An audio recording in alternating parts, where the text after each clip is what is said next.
Okay, let's roll out on our late night broadcast. Okay, gbogbo wa káàkiri tàbá wà tún kábọ̀ sí orí ìkànnì wa Koiki Media, from where we are going to be kickstarting our broadcasts. Yoruba Nation conversation continue on the platform. Bẹ́ṣẹ̀ ń wọlé, ẹ bá máa gbọ́ wọlé ṣọ́ọ̀bù ti fáwọn tó ti sùn. Àwọn tábà dẹ̀ ti sùn, a máa gbọ́ program yẹn nígbà tí a bá jí lọ́la lágbára Ọlọ́run. Lọ fún àwọn táì ti sùn, ẹ jẹ́ ká jọ wọnú agbami ètò. Ẹ ti ń dúró látàárọ̀, ẹ má bínú. Mo sùn lọ díẹ̀ ni. Àpò ọmọ Áfíríkà yàtọ̀ sí ti Europe. So a ti ń bẹ̀rẹ̀ ètò náà díẹ̀díẹ̀ báyìí.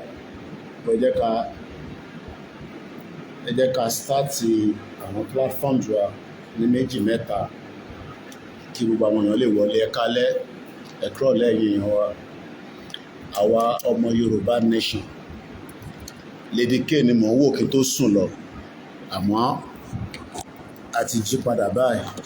A dẹ̀ ti lọ ṣanra. Mo kí gbogbo aláya pé ajúṣe fún aláṣẹ ìgbìmọ̀ rẹ̀. A ní ṣe lásán. Àwa la ní sí àgbẹ̀yìn. Bọ́fẹ́ bọ́kọ̀ tiwa ní gbogbo èèyàn máa ṣe gbẹ̀yìngbẹ̀yìn. Ilé-iṣẹ́ ilé tó sọ pé close the app. Má close app o, ta ló bẹ̀ ṣẹ́ báyìí. Mo kí gbogbo alẹ́ nǹkan sí. Ìrìn àjò wa ó ń tẹ̀síwájú lábẹ́ alànà wa Professor Adébánjí Akíntóyè, bàbá dáadáa. Mo rò pé ẹ ń gbọ́ mi dáadáa. A lo laptop fún Facebook lé nítorí àmọ́ tó ń ṣe laptop wa láti Ìbàdàn àti dé Áfíríkà. Ségesège ló ń ṣe. Àmọ́ bí wẹ́dà Áfíríkà ló affected. Mo kí bàbá Akíntóyè dáadáa, bàbá dáadáa, bàbá lálùbáríkà. Mo kí ìyá tó bí mi lọ́mọ, bẹ́ẹ̀ ni mo kí gbogbo ẹ̀yin ìyá wa. Ẹ bá mi máa gbọ́ wọlé share button bẹ́ẹ̀ ṣe ń wọlé kí a lè tètè wọnú agbami ètò. Ká lè bára wa sọ̀rọ̀. Ká lè sọ òkodo ọ̀rọ̀ tó ń dùn wá lọ́kàn. Bóyá àwọn tí wọ́n ní agbára láyé wá dá wa lóhùn. Torí pé àwọn ọmọ Yorùbá a lẹ́nìkan fi Ọlọ́run. Mo wá ń bẹ̀ wá, ẹ̀yin tí ẹ ti ràn ilé-iṣẹ́ yìí lọ́wọ́, ẹ ràn wá lọ́wọ́, especially a fẹ́ ra laptop lọ́la fún ilé-iṣẹ́ yìí láti lè máa jẹ́ kí ilé-iṣẹ́ yìí tẹ̀síwájú. Mo kí bàbá mi Olóyè Ìgbòho, k'Ọlọ́run tó ní ìní tó ní àná kó bá mi dúró tì yín kó má fi sílẹ̀ fáráyé mú. Gbogbo ìgbàkígbà tí wọ́n bá ń tó pé kọ́ mú yín, torí àwọn tí wọ́n fẹ́ nǹkan tí Ìgbòho ń ṣe ló pọ̀ jù láyé yìí. Even though pé n tó lóyè ń ṣe, n tí ìran Yorùbá ò ní gbàgbé láíláí. A dẹ̀ tún lè rí bàbá wa rú olóyè mọ́. Ìdí ta ṣe ń sọ fáwọn èèyàn pé ẹ má jẹ́ ká lose opportunity àsìkò sáà yìí tí bàbá yìí tó dúró fún ìran Yorùbá pé kí ìran Yorùbá kó má bàa parẹ́. Mo kí gbogbo alẹ́ nǹkan sí. Ẹ jẹ́ ká máa gbọ́wọ́lé share button bí a ṣe ń wọlé. Ẹ dẹ̀ yẹ ká máa kíra wa. Bẹ́ẹ̀ bá kí mi náà máa mọ̀ pé wà nulẹ̀. Mo kí gbogbo ẹ̀yin tẹ́ tí ń wọlé ẹ kálẹ́ o. Mo kí ní Áfíríkà. Mo kí ẹ̀yin tí mo fi sílẹ̀ ní England, ní United Kingdom. Mo kí ẹ̀yin tèmi l'Amẹ́ríkà, ẹ̀yin màmá dáadáa. Mo kí gbogbo wa pé àṣeyọrí la máa ṣe. Mo kí gbogbo àwọn mídíà wa tí olúkálukú wa tí à ń polongo Yorùbá Nation. Torí pé òun nìkan lọ́nà àbáyọ. Mo gbọ́ bàbá wa Ṣókótì, mo ní ṣé pé àwọn bàbá ilé wọ́n lè bínú tán báyìí. Mo rò pé Koiki nìkan ló ń bínú ni. Àṣà àwọn tó ń bínú pọ̀. Ẹ jẹ́ ká kọ́kọ́ máa fi ilé ìṣègbádùn lọ́nà. Olórí burúkú kún mi tó sọ́fù àti tó pẹ́ ẹni bí ìdí. Ẹ ká kọ́kọ́ máa gbọ́ bàbá wa. Ṣé fáànì yóò pọ̀ jù? Ṣé kí n reduce ẹ̀? Ṣé kó pọ̀ jù? Ẹ ẹ wá ń pariwo pé kí Tinubu lọ bá ẹ mú Sunday kú wọn ní sóríire. ọdún mẹ́jọ ni Buhari lò. Buhari olórí burúkú, Buhari bomb bastard. èmi àti Kanu ló ní kọ́ lọ pa ọdún mẹ́jọ. ẹnìkan ló dúró gbogbo ẹ̀yin tẹ́ ẹ sọ̀rọ̀ gbẹ̀yìn olódùkú àtọ́lẹ́kùkù. mo kí ọ̀gá mi Adékúnlé. tí dárúkọ mi yẹn ọ̀n dárúkọ tèmi nípò jìjì ni ó pa ọ́. Aṣẹ́dùmarè. wọ́n tó ń dárúkọ mi pé kí Tinubu mú mi yẹn nípò jìjì ni ó pa ọ́. ìwọ tó bá hold on bàbá mi olóyè, ìwọ tó bá ń pé kí wọ́n mú olóyè Ìgbòho, ikú gbóná ló máa pa ẹ́, ikú gbóná ló gbọ́dọ̀ pa ẹ́. Gbogbo ẹni tó bá ń gbàdúrà pé kí wọ́n rí olóyè Ìgbòho mú, ikú gbóná máa pa gbogbo yín ni, torí n tó lóyè ń jà fún kò ń ṣàárẹ̀ ló ń jà fún, ó ń jà fún ìran Yorùbá pé káwọn Fúlàní má bàa gbalẹ̀. Gbogbo alákòókò tí mọ̀ ní sí kọfí gbalẹ̀ olórí burúkú ni Fúlàní ò ní ilẹ̀ kankan. So ìwọ tó bá wá jọmọ Yorùbá tó jẹ́ pé àdúrà tiẹ̀ lójoojúmọ́ ni pé kí wọ́n rí olóyè mú, ikú gbóná gbọ́dọ̀ pa ẹ́, ọmọ àlè bomb bastard. Torí pé àmọ́ tó lóyè ṣe fún yín tí ẹ fi ń gbàdúrà pé kí wọ́n rí mú, kò dẹ̀ sí ẹni tó máa mú. So àdúrà yóò dẹ̀ nígbàlé lórí. Gbogbo ẹni tó bá ń gbàdúrà pé kí wọ́n rí olóyè Ìgbòho mú, ikú gbóná gbọ́dọ̀ pa yín ni. Olóyè Ìgbòho sókè lẹ́ẹ̀kan sí mò ń gbádùn ẹ̀ bàbá mi dáadáa. olórí burúkú Gúnmi tí ó ṣòfò àti ẹ má bínú ẹ̀yin tí kò tẹ́lẹ̀ lè rí mo ṣe set up lọ́wọ́ mi. ọ̀ ní rí sọ ọ̀ ní sóríire ẹ jẹ́ reduce fan yẹn díẹ̀. báwọn ti ń dà lórí èmi àti Kanu ló ní kọ́ lọ pa ọdún mẹ́jọ ẹnìkan kan ló gbogbo ẹ̀yin tẹ́ ẹ sọ̀rọ̀ gbẹ̀yìn olódùkú àtọ́lẹ́kùkù tó pẹ̀rẹ̀ ní jẹnẹra kí ló pẹ̀rẹ̀ tó wọ agbádá òfò tí dárúkọ mi yẹn ọ̀n dárúkọ tèmi ikú òjijì ni ó pa ọ́. Aṣẹ́dùmarè. wọ́n tó ń dárúkọ mi pé kí Tinubu mú mi yẹn ikú òjijì ni ó pa ọ́.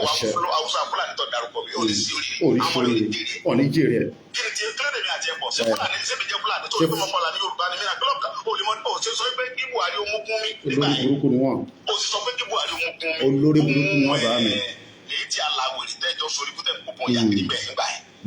ẹ wá ń sọ pé kí Tinubu bá yẹn mú mi ẹgbẹ́ ti yá wèrè. wọ́n ti yá wèrè. ọdún mẹ́jọ ni Buhari lò. olórí burúkú. Fúlàní kẹ̀kẹ́ ò dídí. a máa sọ̀rọ̀ Buhari lálẹ́ yìí. a máa sọ̀rọ̀ Buhari. àwọn máa lè wọ́n ní sóríire. Aṣẹ́dùmarè. gbogbo ẹ̀yin tẹ́ bá ní pé kí wọ́n mú olóyè Ìgbòho, ikú gbọ́dọ̀ pa gbogbo yẹn ní sóríire. ẹ̀yin olórí burúkú máa lè. bí a ń tó lóyè ń jà fún, bí a rẹ̀ ló ń torí ẹ̀jà, ṣé yà ń jẹ olóyè? ṣé Fúlàní lè pọ̀ olóyè? àìmọye ọmọ Yorùbá ní Fúlàní ti pa lẹ́yìn ọdún mẹ́ta tó lé olóyè. mo kẹjà rí ní Benin City Mr. Deremi báwo lọ́hún yẹn ẹ bá ń kí ọba Benin pé ìran Yorùbá máa bọ́ nínú wàhálà àti ìdààmú tí British kó wá sí àwọn olórí burúkú àwọn olòṣì. gbogbo yín nísìnyí lẹ fi gba visa ní British ò fún ní visa. mo kẹjà rí Adams Ọlámilékan Àṣàkẹ́ TV show ìyá mi dáadáa kò ní bàjẹ́ fún ẹ wàá ráyè wọ UK lágbára Ọlọ́run láìpẹ́. gbogbo bó ṣe ń tó máa jẹ́ lágbára Ọlọ́run kó tẹ̀ máa bọ́ kẹ kúrò níbi tẹ̀wọ̀n ẹ̀kẹ́ wá bá wa ní UK. gbogbo ẹ̀yin tẹ̀ ń wá visa ilẹ̀ máa rí visa. bọ́fẹ́ bọ́kọ̀ bí ìran Yorùbá bá ti dúró negotiation gbọ́dọ̀ wà. gbogbo ọmọ Yorùbá pátá ló gbọ́dọ̀ fún ní access láti wọ UK. ntí Kẹ́mi Badenoch sọ pé òun kò ní ráyè wọlé láṣẹ̀dùmarè kò ní ráyè wọlé. a ní jẹ́ kó wọlé lọ́hùn, a máa dí pẹ̀lú òun. ẹ jẹ́ ká kọ́ dí pẹ̀lú Áfíríkà. mo kí yín o, mo ṣe wẹ̀ tọ́ ni oru Áfíríkà ilé pààyàn wàhálà yẹn pọ̀ díẹ̀. mo ń gbádùn ẹ̀. Àṣàkẹ́ ó máa wọ UK sẹ́ lágbára Ọlọ́run nínú ọdún yìí. ẹ jẹ́ àgbọ̀ olóyè lẹ́ẹ̀kan sí sẹ́ gbóhùn sókè olóyè Ìgbòho. Gúnmi tí ó ṣòfò àti tó pẹ̀rẹ̀ ní méjì àlà tí ń kúbọ̀ tó ń kúbọ̀ burúkú kiri tó ń pààyàn tó ń kidnap yẹn tó ń ṣe òfò nílùú yín bẹ̀ ẹ̀ rọ̀rọ̀ sọ ẹ wá ń pariwo pé kí Tinubu lọ bá ẹ mú Sunday Igboho ẹ̀ ní sí oríire. wọ́n ní sóríire. ọdún mẹ́jọ ni Buhari lò. Buhari ò mú Fúlàní kẹta ṣiṣẹ́ báwọn ti ń dà lórí èmi àti Kanu ló ní kọ́ lọ pa ọdún mẹ́jọ ẹnìkan kan ló dúkú gbẹ̀yìn tẹ́ ẹ sọ̀rọ̀ gbẹ̀yìn ló dúkú àtọ́lẹ́kùkù tó pẹ̀rẹ̀ ní jẹnẹra kí ló pẹ̀rẹ̀ tó wọ agbádá òfò tí ń dárúkọ mi yẹn ọ̀n dárúkọ tèmi ikú òjijì ni ó pa ọ́. Aṣẹ́dùmarè. wọ́n tó ń dárúkọ mi pé kí Tinubu mú mi yẹn ikú òjijì ni ó pa ọ́. Haúsá Fúlàní tó dárúkọ mi ò ní sí orí àwọn olùdíje. Láṣẹ́dùmarè. kí ni kílódé mi àti ẹ̀pọ̀ ṣé Fúlàní ṣé mi jẹ́ Fúlàní tó rí pé mọ́kànlá ní Yorùbá ni mí náà kílọ̀kà ó lè mọ́ ó ṣe sọ pé kí Buhari ó mú kún mi nígbà yẹn ó sì sọ pé kí Buhari ó mú kún mi mú èyí tí aláwọ̀ èdè tẹ́jọ́ sórí kútẹ́ púpọ̀ yà kiri bẹ́ẹ̀ nígbà yẹn ẹ wá ń sọ pé kí Tinubu bá yẹn mú mi ẹ̀rí pé ti yà wèrè. ọtí yà. ọdún mẹ́jọ ni Buhari lò òun Fúlàní kẹta. mo kẹjà rí Mr. John Boko Buhari sí ìyá mi Stella ṣẹ́dá ìdè mo kí ní ẹ̀yin olórí burúkú yìí ẹni sí olè Ìgbòho ló sọ̀rọ̀. n kò jìnnà pàgọ́ ẹ̀ tẹ́ sọ pé kí Tinubu mú mi ẹni sí olè. Àníṣe gbogbo ẹ̀yin tẹ́ bá ń gbàdúrà pé kí wọ́n rí olóyè mú ikú gbóná máa pa gbogbo yín ni wọ́n ní kẹ́ press love kẹ́ dẹ̀ like program yìí torí gbogbo yín ti ń dúró pé àbí Koiki ti lọ sùn ni wọ́n là ń dúró dè látàárọ̀ Koiki Media torí wọ́n la fẹ́ kó wá bá wa sọ̀rọ̀ kó keep spirit wa kó strong torí o máa ń nílà káyì wá lọ mú kan wá ní tó ń lọ lágbàáyé wá join ẹ̀mọ́ tó ń lọ lórí Yorùbá Nation àní gbogbo ẹ̀yin tẹ́ bá ń gbàdúrà pé kí wọ́n rí Ìgbòho mú àbí kọ́ rí Koiki mú àbí kọ́ rí bàbá Akíntóyè mú àbí kọ́ rí kọ̀ọ̀kan wa mú ikú gbóná gbọ́dọ̀ pa gbogbo yín ni torí ẹ fẹ́ nǹkan rí bí ìyà ṣe ń jẹ wá ṣódà ṣé ìyà ń jẹ mí tẹ́mi bá tẹ̀ láǹfààní àti sá lọ ṣé gbogbo fámìlì mi náà ni máa kó lọ abẹ́rẹ́ bí ṣe ń làágùn táyà kí máa lọ increase fan yẹn díẹ̀ o kúkú rẹ condition fún mi ǹjẹ́ mo ní lọ increase fan yẹn báyìí ooru ló ń mú rẹpẹtẹ báyìí mo wo pavilion náà lẹ́ǹkan ooru náà ní láfíríkà gbogbo áfíríkà ló yẹ kó wà air condition ẹ̀yin tẹ́ wà lórí Facebook Koiki Media Odùduwà ẹjọ́ tí ọ́díò yẹn bá jáde dáadáa ẹ jẹ́ kí n mọ̀ torí àwọn èèyàn complain gan pé Koiki àgbọ́n kan tó ń sọ lẹ́nujọ́ mẹ́ta kí ló ń ṣẹlẹ̀ wà á máa sọ̀rọ̀ àgbọ́n kankan gbogbo ẹ lọ́lẹ̀ bó lónìí kí ló dé kí ló ṣẹlẹ̀ Koiki Media ẹ má bínú sí mi láti bàtà ti dá Áfíríkà ni mo láti lo fóònù nísìn láti ṣe Facebook Koiki Media ẹ máa gbàgbé ẹ support iléeṣẹ́ ẹ̀ àárọ̀ ọ̀la àti rí wọ́n ti send the price àwọn laptop yẹn sí mi ọ̀nà mẹ́ta ni a dẹ̀ ti rí bí 300,000 ṣùgbọ́n ṣe ní ìdí bí 170,000 àbí bí 400 and something thousand ni so alẹ́ ìlà máa raise owó yẹn àgbà tí mo gba fóònù mi ni torí àráyè sọ̀rọ̀ ẹ̀yin ẹ̀kọ́ ń complain pé Koiki àgbọ̀n kankan fẹ́ ká start Twitter space wa náà kí gbogbo ẹ̀ lè máa lọ káwá wọnú ètò mo ti débi ṣe ń dé kò sọrun lálẹ́ bí Pastor Jerry ṣe ń ṣe tiẹ̀ ní TBS èmi ṣe tèmi níbí báyìí torí pé àdúrà wa máa gbà lórí ìran Yorùbá mo kí brother mi Adékúnlé Idris mo kí Mr. Gbàdàmọ́sí so ó clear àwọn tó wà lórí Koiki Media ṣó ṣe ń gbọ́ mi ni mo ló má tà jù kò ṣe pé kó clear nìkan ṣe ń gbọ́ mi dáadáa torí mo fẹ́ kẹ́ gbọ́ mi dáadáa torí àwọn tó ṣẹlẹ̀ lẹ́nujọ́ mẹ́ta rẹ̀ àwọn èèyàn gbọ́ mi dáadáa ṣe lọ́kàn complain pé Koiki àgbọ̀ Instagram ti gbé mi lọ lórí burúkú máàkì olùṣọ́ máa lè ìta ṣe láàárọ̀ ó ti yọ kúrò ó ní program mi ti wà too community ó wà against community a máa dì pẹ̀lú gbogbo wọn ẹ jẹ́ ká kọ́kọ́ wọ́n ní ká kọ́kọ́ lé ẹlẹ́yẹrọ lọ́nà àbí Àṣàkẹ́ TV báwo lẹ ṣe máa ń sọ ká kọ́kọ́ lé ẹlẹ́yẹrọ lọ́nà ká padà wá sí kíní kan ni òun lọ́rọ̀ Facebook gbogbo ẹ̀yin tí ẹ bá fẹ́ comment tí ẹ̀ ń jẹ́ kọ comment tẹ bá comment wá lọ́ọ̀kì yín ẹ jẹ́ ká kọ́kọ́ gba country náà ká wá ní government tó bá bí Facebook dá nígbà yẹn nígbà tá a bá ti ní government tiwa tó bá bí Facebook dá kó máa ṣe rẹ́ẹ̀dẹ̀ẹ̀dẹ̀ pẹ̀lú wa so mo kí gbogbo wa lẹ́ǹkan sí ó dà ń pé lè mú ní láti fi sórí charging so that ká má lọ lose iná lórí ẹ̀ torí ká má lọ gbàgbéra mo láti kó gbogbo original charger mi wá ní torí fake charger ti pọ̀ jù tọ́lọ́ kó wá láti China tó ń tà fún yín ní Africa bíbá náà kó ṣàánú gbogbo fóònù àwọn èèyàn ló ti bàjẹ́ tán pátá níbi tí kọ́múná lọ kọ́múdé mú kí Mr. Adéwálé Adéyẹmí báwọn ní gbogbo àlémọ̀ṣọ́ ẹ lọ máa múra sílẹ̀ ẹ lọ máa prepare a máa dé rálì lágbára Ọlọ́run jẹ́ ń tan TV yẹn kí lè máa ríra mi náà mo kí gbogbo àṣà àlàáfíà ni mo dé báyìí a máa ní àṣeyọrí ní nǹkan tá a gbé dání perseverance lórí ìbò máa ń pè wá ní perseverance ṣáà má jẹ́ kó sú ẹ tó bá ti sú ẹ a máa débi tá à ń lọ mo kí Ọlámilékan pẹ́ mo kí gbogbo àwọn tí yé wa yẹn tẹ́ ń bínú rẹpẹtẹ pé Mr. Koiki wà láyé ti pọ̀ jù ẹjá dákí ní irú náà ẹ má yẹ ká ṣe bẹ́ẹ̀ nígbà tí gbogbo wa gbà fún olóyè Ìgbòho ẹ má yẹ ká gbé ẹsẹ̀ fífọ́ olóyè ẹ jẹ́ ká jẹ́ kí olóyè àti bàbá kọ́ fún wa ní the final tó bá ti ní ká jáde á jáde bí ọmọ ọkọ má yẹ kí ọkàn tó ẹ̀ ṣoògùn o. Wọ́n sọ fún yàn mọ́ nísìnyí o, ilé tí mo kàn rán yín létí torí ìgbà rẹ̀ bọ Ògún, bọ Ọya, bọ Ọ̀ṣun, gbogbo tó bá ń bọ nídìílé yín ni kò bọ, fún wọn ní nǹkan tó fẹ́ jẹ torí pé ta bá ti jáde a máa jáde dáadáa. Wọ́n dẹ̀ ní gbogbo ọmọ tí àkàrà bá kó wọnú epo ló máa kó jáde, kí wọn náà máa ṣe kò sí nǹkan tó máa ṣẹlẹ̀, irọ́ ló pa ọmọ. Bọ Ògún, èmi náà máa bọ tèmi, Áfíríkà ni mo wà, wọ́n sọ yẹn fún yàn. Ọmọ Jésù ni mí, bẹ́ẹ̀ ni mo ń follow Pastor Jerry lọ́wọ́ báyìí ní sọ́wà ní TBS, mo dẹ̀ ń follow gbogbo àwọn bàbá tó kù náà. Má lọ tán rẹ̀, Ọlákúnlé ó jẹ mí, mo jẹ́ ní data kékeré kan yẹ kí n tẹ̀ kọ́kọ́ fún kankan ránṣẹ́ sí èèyàn mi dáadáa ní Ọlákúnlé. Mo kí gbogbo ilé ẹ̀kan sí. Kí ló tún ṣe lè tó ń rò lù báyìí ní Sátidé lálẹ́, bó ṣe ṣe títí lọ́sàn-án ni. Ẹ̀ṣẹ̀ olómọlè wọ́n ti ń reconnect, kí ló tún dé lálẹ́?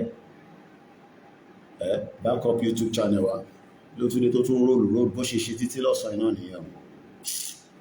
Gbogbo nǹkan Áfíríkà ló máa ń yàtọ̀. Òkè ti stable padà. Ta ló ti share program, ta ló ti share? À ń ṣe Eunice, Eunice, you no come on my program anymore. Why na my sister?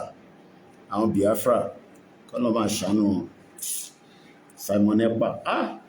Simon ò sínlé, ẹ òbí Fúlàní ṣe ń ṣe wọ́n ní ilẹ̀ Ìgbò. Simon ò sínlé, Simon Ekpa ò sínlé, ẹ òbí Fúlàní ṣe ń wọ ẹ̀bọ̀nyìn tó ń pààyàn, kò sẹ́ni tó máa give command mọ́. Gbàtí Simon wà ń lé, wá ti dé pẹ̀lú àwọn olórí burúkú Fúlàní tó ń wọlé, tó ń jáde, tó ń pààyàn.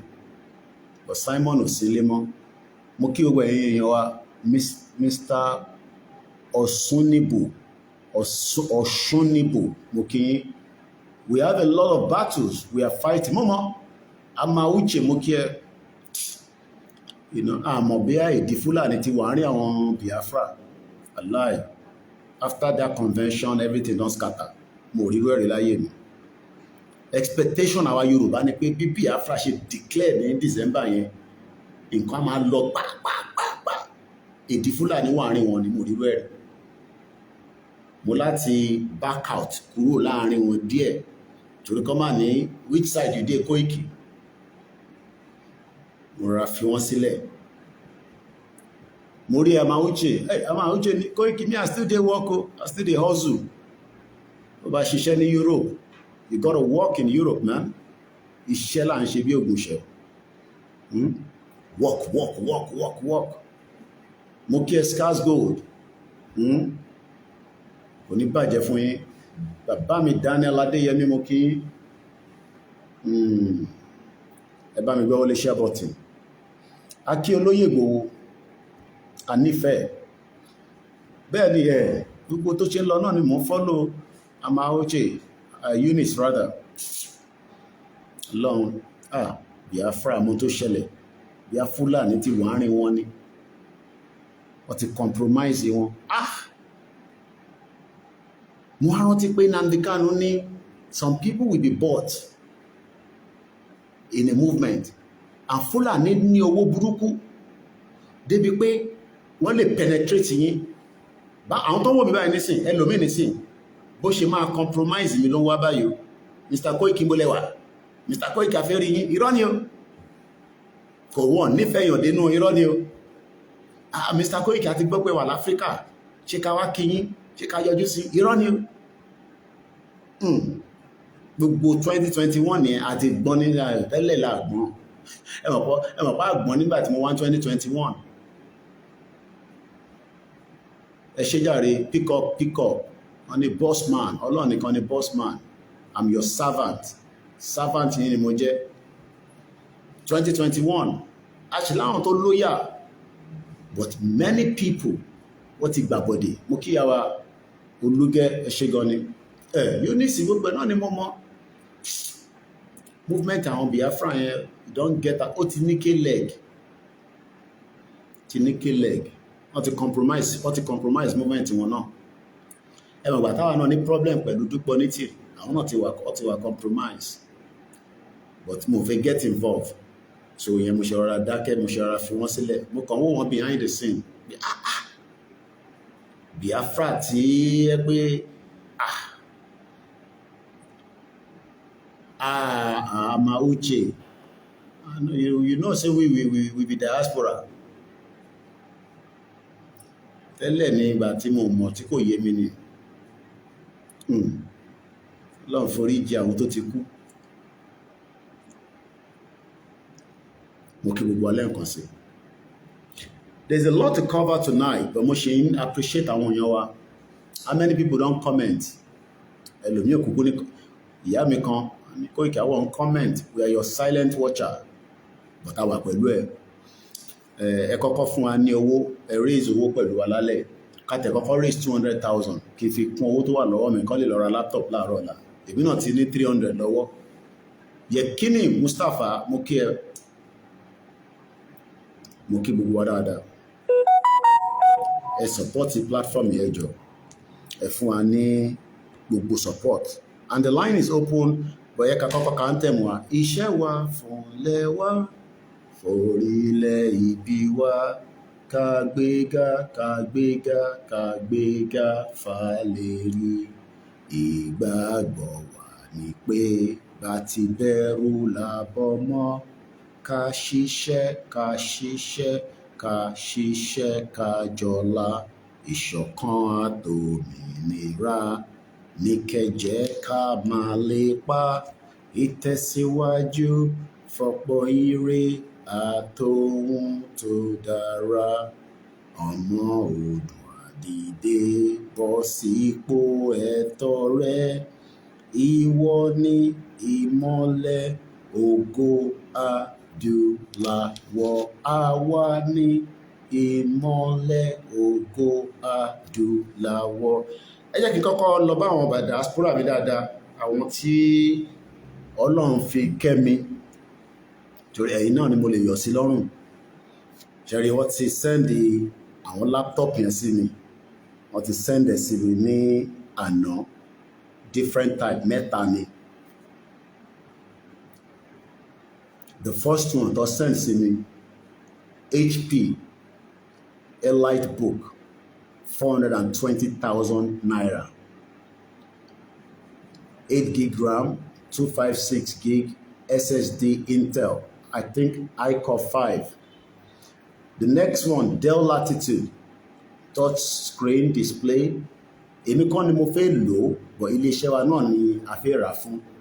A dẹ̀ rà fún eré, needed for the workload tá à ń ṣe lọ́wọ́lọ́wọ́. Ilé iCore 5, 10th generation, 16 gig RAM, 256 gig SSD, backlight keyboard, 430,000.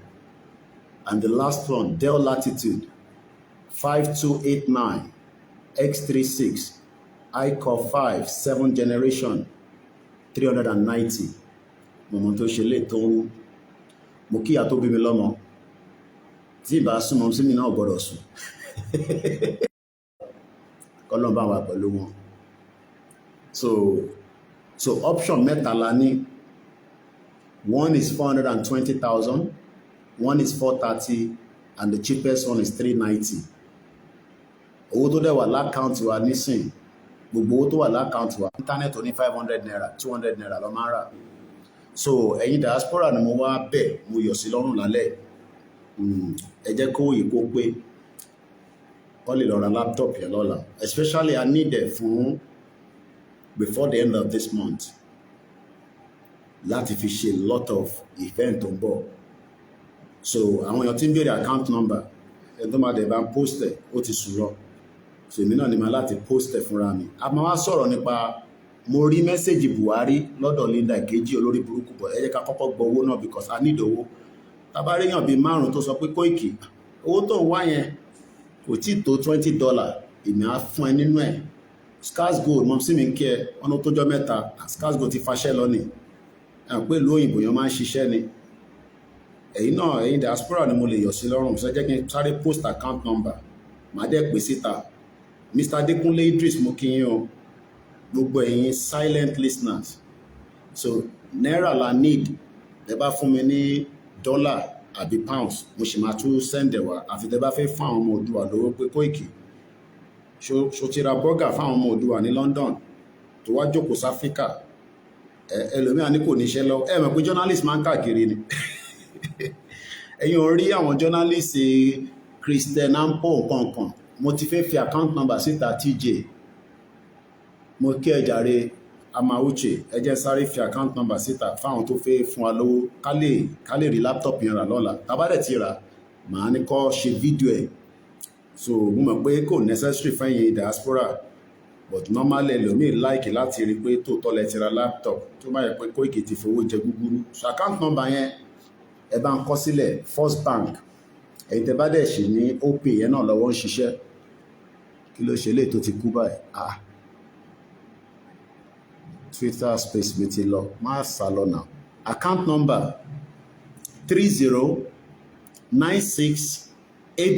3096808848 ẹ̀yin diaspora náà ni mo lè yọ̀ sí lọ́rùn ẹ̀yin tí ẹ nífẹ̀ẹ́ Koiki Media pé Koiki máa báṣẹ́ lọ iṣẹ́ tó ń ṣe o máa need a lot of equipment lóòótọ́ a ní lè ra gbogbo ẹ̀ fún ẹ one go but ìta bá lè rà á máa rà fún ẹ díẹ̀díẹ̀ èyí ní sí ní February 7th a ṣe wà nínú February mo kí gbogbo àwọn home based media mo kí yín láì fojú pẹ́ nìkankan rẹ so ẹ jẹ́ ká start Twitter space yẹn padà lọ́sàn-án we were very many òyìnbó ti pọ̀ jù bí àṣà Yorùbá wuyì and English is not my language so we had about 197 people on our Twitter space so anybody tabale capture on it the name of the bank is First Bank 30 96 80 88 48 ẹ̀yin tẹ́ wà Nàìjíríà náà tẹ́ bá fún wa ní 1000 2000 naira ààrẹ náà ni o lọ́dọ̀ tiwa Tesco máa ní every little help so tẹ́ bá ṣe fún mi lówó yẹn tó bá ti di after the program máa send ẹ̀ sí ọmọ yẹn á lè lọ sí computer village lọ́la á lè lọ rà so a máa rà díẹ̀díẹ̀ mo ti ra phone fún gbogbo wọn ẹ mọ̀ pé tí rally bá ti bẹ̀rẹ̀ ẹ need view láti Kogi Kwara and hopefully I might employ àwọn extra people but not now mo kí ìyá mi Caroline mo kí gbogbo ẹ̀ tẹ́ ń bẹ ní Dustin mo kí ìyá Sìlá mo kí ẹ̀ tẹ́ wà ní Peckham mo wá kí gbogbo ẹ̀ tẹ́ ń bẹ nílùú Benin Republic mo kí bàbá wa Patrick Stallone mo kí wọn ní Togo mo kí ní Côte d'Ivoire ọ̀sẹ̀ tó ń bọ̀ a máa dé Ghana lágbára Ọlọ́run àwọn èèyàn kàn ní Koiki má lọ Kenya gbogbo ibi tó bá ṣà ń lọ má dé Kenya àwọn òkè Kenya wọ́n máa ń compromise àwọn àti Fúlàní jọ ń ṣiṣẹ́ ni bọ̀ mo máa dé Ghana mo kí Àjàní ẹ̀yin tí ẹ̀ ń tẹ̀lé bàbá wa Olóyè Ìgbòho ẹ má ẹ̀ ká sáré ju Olóyè Ìgbòho lọ ìmọ́lẹ̀ Yorùbá mo kí ẹ brọ́dà mi dáadáa ẹ má ẹ̀ ká sáré ju kí ni mo sọ mo fi máa wo kọ́mẹ́ǹtì náà bó ṣe ń lọ tó ń bọ̀ ẹ má ẹ̀ ká sáré ju bàbá wa Olóyè Ìgbòho lọ olóyè ló ń lídìí wa ó dẹ̀ ti sọ fún wa pé a máa jáde fún rally so ká ní sùúrù mo ní Azeez brother mi dáadáa ní gbogbo Miami mo kí ẹ dáadáa brother mi ìyá mi Mofolúwakẹ́mi I greet the great friends of CSI who visited him in 2021 in his house Chief Dele Momodu and Chief Fẹ́mi Fani-Káyọ̀dé bẹ́ẹ̀ ni ẹ mọ̀ pé bàbá wa Délé Momodu náà ti go through tí olóyè ń go through rẹ̀ nígbà tó fi pa Délé Momodu ẹ̀gbọ́n mi dáadáa Délé Momodu was also in the struggle during the 1993 but nígbà tá Abacha tó di kó ń pa gbogbo èèyàn àwọn olórí burúkú Fúlàní àmọ́ bí tó ti kú wọn wá gbogbo ẹni wọ́n ṣe pa Kudirat Abíọ́lá díẹ̀ tó pa Abíọ́lá gan fúnra rẹ̀ ọ̀pá pariwani àwọn olórí burúkú wọ́n ti pa wá ti pẹ́ kò ń ṣe ní lọ́ṣẹ̀ ń pa wá sọ ẹ̀yin diaspora ìjọ mo bẹ̀yìn mo ṣakọ àti ní 300,000 a sì ní ibi 200,000 kára laptop yẹn lọ́la ẹ̀dà wọn pé mi náà dẹ̀ láti máa ní change lápò Africa ni mo wà ó wà expensive ẹ̀dà wọn pé mo níṣẹ́ lọ́wọ́ sọ ẹ̀yin náà ni mo ń yọ̀ sí lọ́rùn èmi náà dẹ̀ ní disappoint yìí mo kí bàbá mi Tiwa Tọ́pẹ́ Dáramọ́lá mo kí yín Ọlákúnlé mo kí ẹ, ó ní we are loyal to olóyè Ìgbòho. Ẹ jẹ́ ká tún gbọ́n tó lóyè sọ níbí báyìí. Má gbàdúrà sẹ́ pé kí wọ́n rí olóyè mú. Tó bá wà lára àwọn tó ń gbàdúrà pé kọ́ rí olóyè mú, in tó dá rárá ni. Àjàní ní long time sir, mo busy ni. Ẹ̀yin ni ká bẹ̀, èèyàn kan ti bá mi credit kankan síbẹ̀ kò ní bàjẹ́ fún yín. Owó yẹn máa pè bí màá bá àwọn diaspora wá bẹ̀rẹ̀ sí ṣe tap nísìn. TJ ní ó bínú tán lálẹ́, ó ní mo ti fi 100,000 síbẹ̀ Koiki. Ó lè máa wá sílùú ẹ̀kọ́ máa sọ fún apò onídòwó. Àwa ń ṣiṣẹ́ lóòótọ́, but ìwọ náà iṣẹ́ ló ń ṣe. Mo júbẹ̀ kò ní bàjẹ́ fún ẹ TJ, èèyàn ti gbowó ṣá. Mo ní owó oúnjẹ kọ́ ni mò ń wá, owó tí business ilé iṣẹ́ yìí tó máa gbòòrò tá a máa sọ Yorùbá nation. A máa ra laptop yẹn lọ́la, so èèyàn kan ti fún wa 100,000 tá a bá tún rí ìsì àgbà sí kò ń pọ̀ jù. Mo wá kí gbogbo yín. Mo lọ bẹ́ẹ̀ mo kí bàbá mi Ọọ̀ni of Ifẹ̀ ṣífìlà. Yẹn gbọ́dọ̀ máa kí àwọn kábíyèsí fún yàn máa ṣífìlà. Èèyàn kan náà ti fi 38,000 ránṣẹ́. Wọ́n ní Koiki ó lè kéré bá ń gbà bẹ́ẹ̀. Kò wá sówó tó kéré. Mo kí gbogbo ẹ̀yin tẹ́ ń náwó sí wa. Azeez ìwọ náà fowó ránṣẹ́ o kò ti gba account number mi. Mo lè yọ sí wọ lọ́rùn. O gbọ́dọ̀ bá mi send owó yẹn lọ́la. Brother mi lòun máa ń fà lẹ́pọ̀n lójoojúmọ́ ni. Azeez ni máa ń pè lójoojúmọ́ pé fowó ránṣẹ́ sí mi, bó ṣe fowó ránṣẹ́ sí Jẹ̀bú, fowó ránṣẹ́ sí mi náà. Now, let's come back home. Ọ̀rọ̀ pọ̀ ta tó fẹ́ sọ. Mo fẹ́ sọ̀rọ̀ nípa Buhari. Mo rí post Buhari olórí burúkú, former president. Ta ló rántí Buhari, Muhammadu Buhari. Ibi tí mo ti ń káàkiri, mo á pàdé Buhari. Bọ̀ká tó sọ̀rọ̀ Buhari, ẹjá gbọ́n tó lóye sọ níbí báyìí. Má gbàdúrà pé kí wọ́n rí olóyè mú. Ìgbòho má wálé o, Koiki má wálé o, mo bẹ̀ yín ní ẹ jọ̀ọ́, ẹ fi wá lọ́kàn balẹ̀, má jẹ́ kẹ́mi wá lọ sókè. Ta bá ń sá tà ń sá, à ń fún Fúlàní lágbára. Àdúrà ní kẹ́yìn máa gbà pé gbogbo bọ́bá ṣe ń gbé.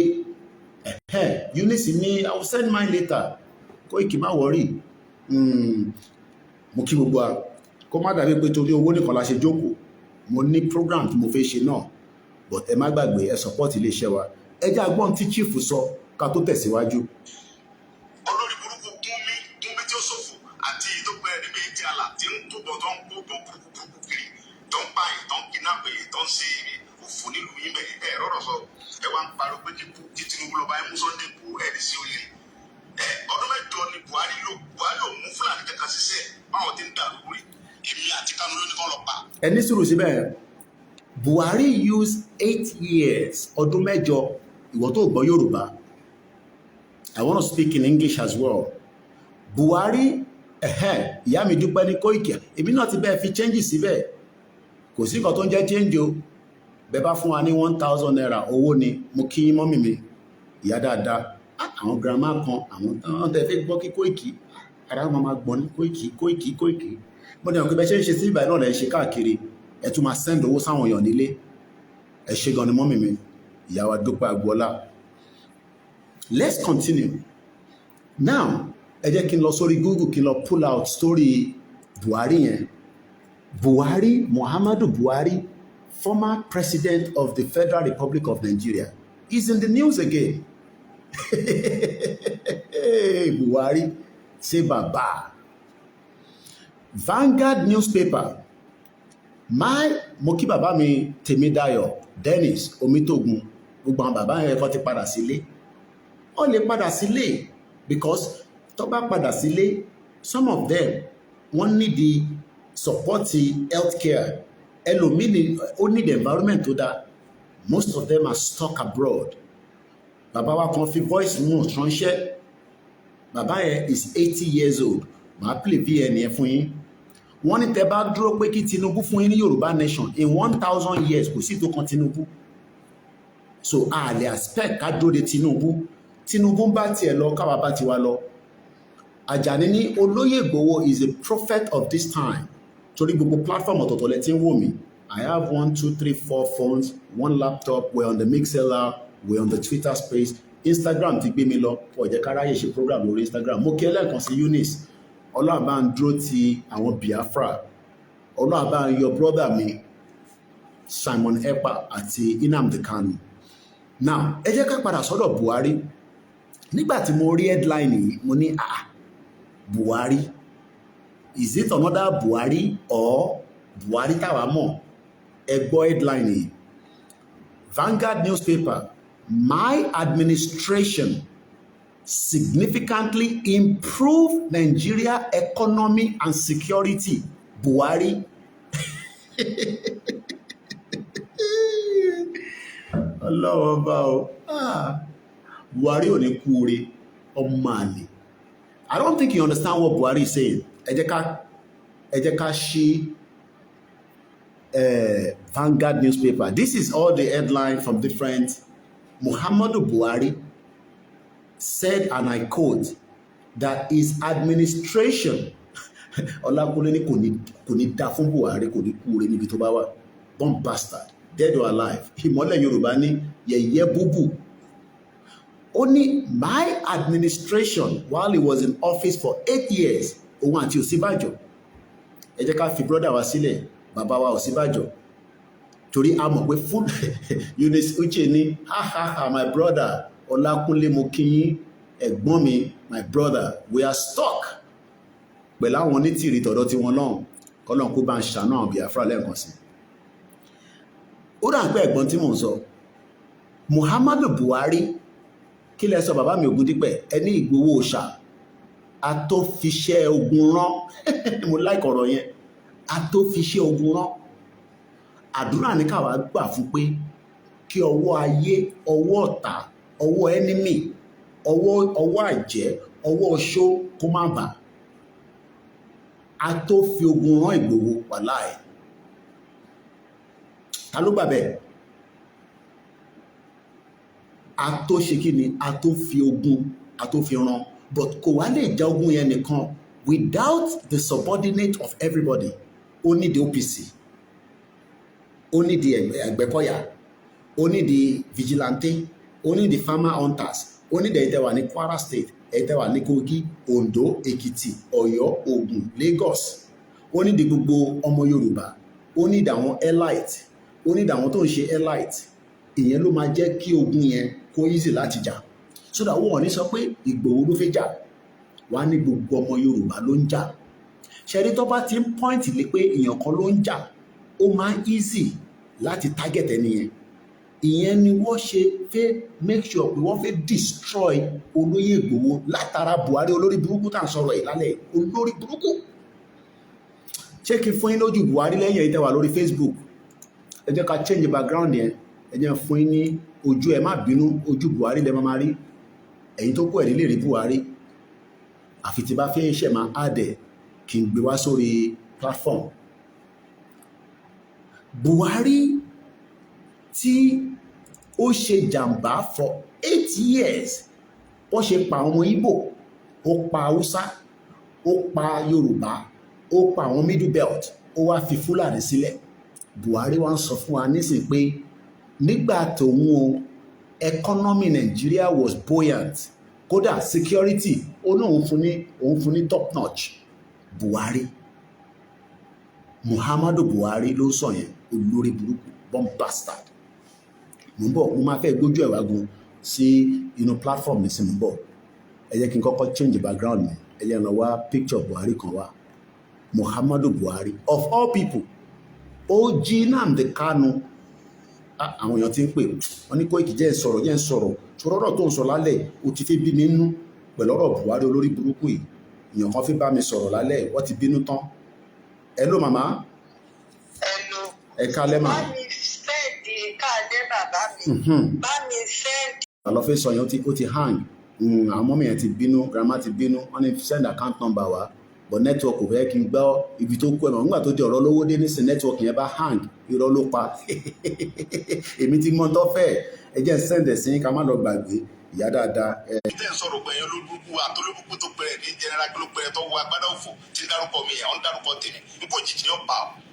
Wọ́n tó ń dárúkọ mi pé kí Tinubu mú mi yẹn, ikú òjijì ni ó pa ọ́. Haúsá Fúlàní tó ń dárúkọ mi, ó ní sí orí àwọn ọ̀rẹ́ onídìrí ẹ̀. Kí ni tiẹ̀ kílódé mi àti ẹ̀bọ̀? Ṣé Fúlàní ní sẹ́mi jẹ́ Fúlàní tó rí pé mọ́kànlá ní Yorùbá ni mí náà kílọ̀kà ó lè mọ́ bọ̀ ṣe sọ pé kí Buhari ó mú gún mi nígbà yẹn.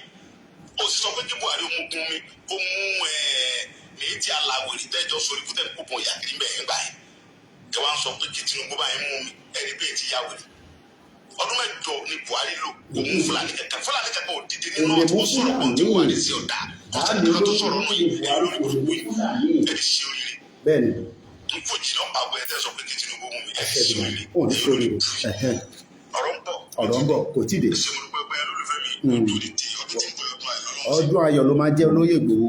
Mo ti lọ gbé íńtánẹ́ẹ̀tì yẹn wá torí mo lè afford kí íńtánẹ́ẹ̀tì yẹn kó jìnnà sí mi púpọ̀.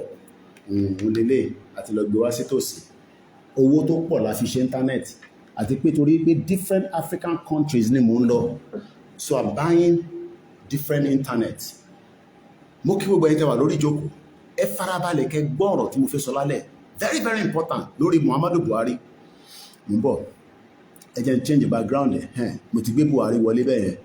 So ẹ̀yin tẹ́ wà lórí Facebook, ó dá kárí ojú Buhari náà, ṣe fún mi ní few seconds kí n fi gbé ojú ẹ̀ wá sínú program. Mo ń bọ̀, ẹ má bínú sí mi, ẹ má sá lọ. Ìyá mi dúpẹ́ ní the slave masters and the country politicians are playing everyone just to continue stealing. Bẹ́ẹ̀ ni mò ń bọ̀, mo ti lọ, ẹ má sá lọ, mò ń bọ̀, mo kàn fi sáré lọ gbójú Buhari wá ni mò ń bọ̀ mà. Mo lè gbé irọ́ ti change sẹ́yìn, ìwájú mo fẹ́ kó change síta ló bẹ̀ ń ṣẹ́. Ẹ jẹ́ ká gbé Buhari wọlé nísìn, ẹ jẹ́ wò bóyá mo lè add picture. Mo mọ̀ ní àwọn kan mọ̀ nípa ká add nǹkan mọ́ kínní. Mo ń bọ̀ o, ibo ni màá ti add picture irọ́. Mo ń bọ̀, ẹ má bínú. Mo fẹ́ add picture Buhari mọ́. Access to picture. Ẹ má bínú, mo fẹ́ add, èmi mo fọwọ́ block lẹ́yìn o, mo fẹ́ gbé ojú Buhari wá ni o. Èmi ni mò ń ṣe nǹkan lẹ́yìn o. Tá a bá rí Buhari, kí n má da gbogbo system rú lálẹ́. Kò dẹ̀ ní da ká má wá rí Buhari o. Ó dà. Láìla Facebook eléyìí tẹ̀ ti end. Kí ló ṣe tó end? Internet Africa yìí. Àbájọ táwọn tó wà nílé tán máa ń wà frustrated. Ṣé pélé tẹ̀ ti stop? Ó yẹ ká go live padà. Ó dà, ẹ yẹ ká máa bá program yẹn lọ. Ẹni gbogbo alámójú Buhari, ẹ yẹ kí n start ilé padà. Ó ti end. Even though pé mo ti gbé íńtánẹ́ẹ̀tì ẹ̀ wá sí tòsí, kí ló wá dé tó tún wá stop?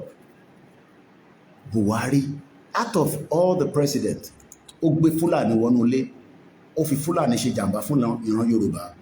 Ẹ má bínú, mo fẹ́ gbé íńtánẹ́ẹ̀tì, mo fẹ́ gbé picture Buhari wọnú ọkọ̀ fún mi láyè. Ẹ má kí n disturb Facebook yẹn ju bó ṣe yẹ lọ. Gbogbo alamọ bójú Buhari ṣe rí, mo lè fún wa lójú ẹ̀ láti bíbà. Ẹ kí n lọ gbé ojú ẹ̀ kan wá. Ẹlòmíì ò rántí Buhari mọ́, ẹlòmíì ò mọ bó ṣe rí, olórí burúkú, bomb bastard, ọmọ àlè Fúlàní.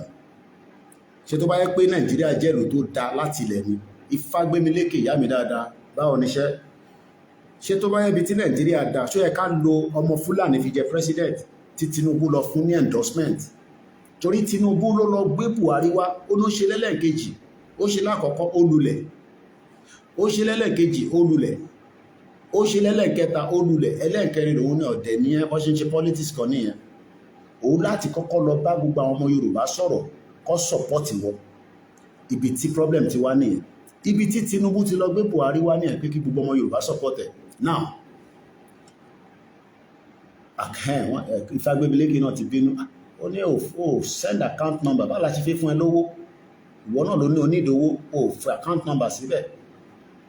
Ẹni tí mo lẹ̀ ní kó bá mi ṣe, mo ti lọ sọ fún wọn pé kó máa bá ń post ẹ̀ kí mi lè focus lórí program. Ó dà, mo ti fi síta. Account number ilé nǹkan sí fẹ́yìn dẹ́ ń béèrè 3096808488 Ọláyọmí Ọlákúnlé Kóìkì First Bank. Now, let's go straight into it again. According to Buhari, who attend the birthday party, Káyọ̀dé Fáyẹmí. Lákọ̀ọ́kọ́, Káyọ̀dé Fáyẹmí, ó fẹ́ ṣe birthday, kò lè ṣe l'Ékìtì. Àbújá ló ti ṣe birthday. Kí ló dé tí kò lè ṣe nínú Èkìtì? Ibi tẹ́tí máa mọ̀ pé all these politicians, they are fake. Kayode Fayemi was twice governor of Ekiti State and he's 60 years old, but kò lè ṣe birthday nínú Ekiti. He has to do it in Abuja. Tó bá ṣe l'Ekiti, number one, ó máa create, okay, èèyàn kan pè wá, mọ́mì tó ní send account number mo ti gbàgbé, ṣe ríran. Ló tún pè. Ẹ má bínú, mo ti gbàgbé, máa send ẹ̀ nísìn, mo ti gbàgbé.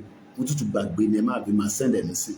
Ṣe rí pé ara táwọn kan ṣe máa ń sọ pé àwọn kúkú ti pè á fẹ́ fún ẹ lówó, o reply.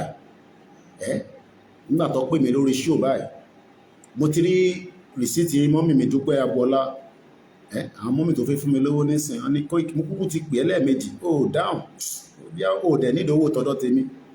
Kò dẹ̀ sówó tá à ní ọmọ Ìjẹ̀bú kì í kọwó. Ẹ jẹ́ sáré send ẹ̀ sí wọn. Now, mo fẹ́ bi gbogbo ẹ̀yin tí ẹ̀ wò mí. Tó bá ní ká fi performance Buhari in 8 years, 0 to 10, 10 being the highest, 0 being the lowest, kí lẹ máa mú? Tó bá ní ká fi, we should give the performance of the former president Muhammadu Buhari. Tó bá ní ká fi performance ẹ̀, kí lẹ fi pé ìmàmú? Mo ń bọ̀ grandma, ma send account yẹn, ẹ̀yin tẹ́ bá dẹ̀ fẹ́ náà máa fi sórí status mi in case fún ẹ̀yin tẹ́ ń béèrè.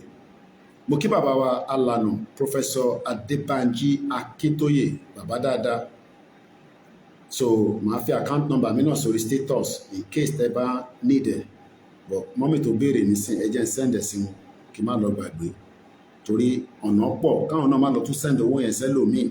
Ara Nàìjíríà bá pè wọ́n nísìn, wọ́n send owó lọ́n tí wọ́n ní, a ní Koiki ló ní ìdòwó, a dẹ̀ ní ìdòwó yẹn lóòótọ́. Torí a máa ra laptop yẹn lọ́la lágbára Ọlọ́run, kò ní jù ọ̀la lọ. Èmi náà ti raise díẹ̀. So mo kí brother mi náà Gbàdàmọ́sí, mo ti rí receipt yín.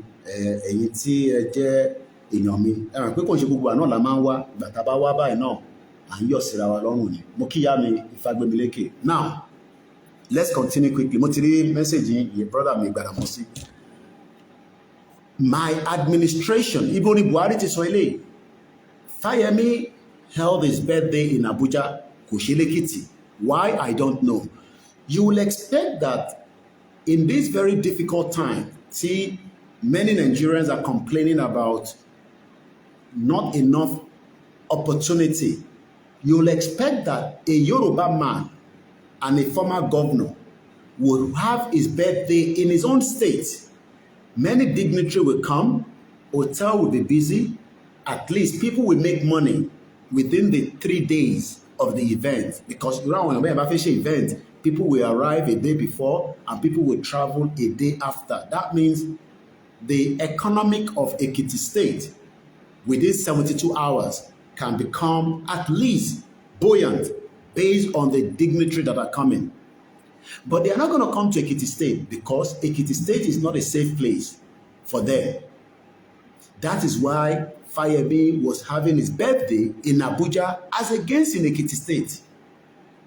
A former governor cannot have his birthday party celebrated in his own state.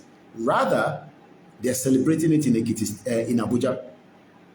That tells you that these individuals care less about me and you. Ṣé Abuja ló jẹ́ kí Kayode Fayemi kó ti celebrate birthday àbí inú Èkìtì? Ẹ bá ń fi sínú comment section. Because while that birthday will be held in Ekiti State, it's like when Tottenham is playing football, tó bá ń gbá ball, and that goes with any other stadium, Manchester, Liverpool, Arsenal, Chelsea. A day event means that the vendors, àwọn tó ń ta oúnjẹ, àwọn tó ń ta souvenir, àwọn tó ń ta this, àwọn tó ń ta wóróbo, àwọn tó ń ta sweet, ẹni tó ń ta drink, ẹni tó ń ta alcohol, that day is an extra boost for them. Fáwọn tó ń gbá football nìyẹn o. Now, imagine the same thing when event like Kayode Fayemi having a birthday book launch. Okay, Mr. Gbadamosi ní Koiki 00000 ní Buhari, not even 10. Olakunle ní Buhari performance is -0%. Ó dà pa àwọn méjì tó ń wo program yẹn, àwọn tó kù wọ́n wà òkè pẹ̀lú Buhari. Bí ẹ like Buhari, mo kí Mr. Joshua, ẹ má bínú pé íńtánẹ́ẹ̀tì ẹ̀ ó kú lẹ́ẹ̀kan. Mo kí ẹ̀yin tẹ́ wà lórí Twitter space, mo lè kẹ́yìn tẹ́ wà lórí MixLR, àìtí rí yàn kankan níbẹ̀, but it's okay. Now, ẹ jẹ́ ká lọ ka, when I saw the article, ìyá mi Rachel ní Koiki bàbá dá Buhari lóhùn. 4-0 ni mo fún. His performance was 4 zeros. A failure. Buhari opened the door for Fulani into Nigeria. Mo kí bàbá mi Alade Kadiri, ẹ káalẹ́ gbogbo èèyàn wa níbikíbi tẹ́ bá wà. Èmi náà ni. Afro update ní ọpọlọ Buhari ti kú. Mr. Banki Ọlánìní Buhari. 0 mélòó lẹ́yìn wá fún Buhari báyìí. Buhari. Muhammadu Buhari. Ẹ jẹ́ ká kan tó sọ. Ẹ ṣé gan ni mo tuntun rí owó ti wọlé dáadáa. So a máa láǹfààní àti ṣe laptop tàbádẹ́ torí sí a máa ṣe more other things tí a fẹ́ ṣe, especially our team are preparing for the burial ceremony of our late mother, Mrs. Juliet Monty Lomasi Yaye, ní Ekiti State.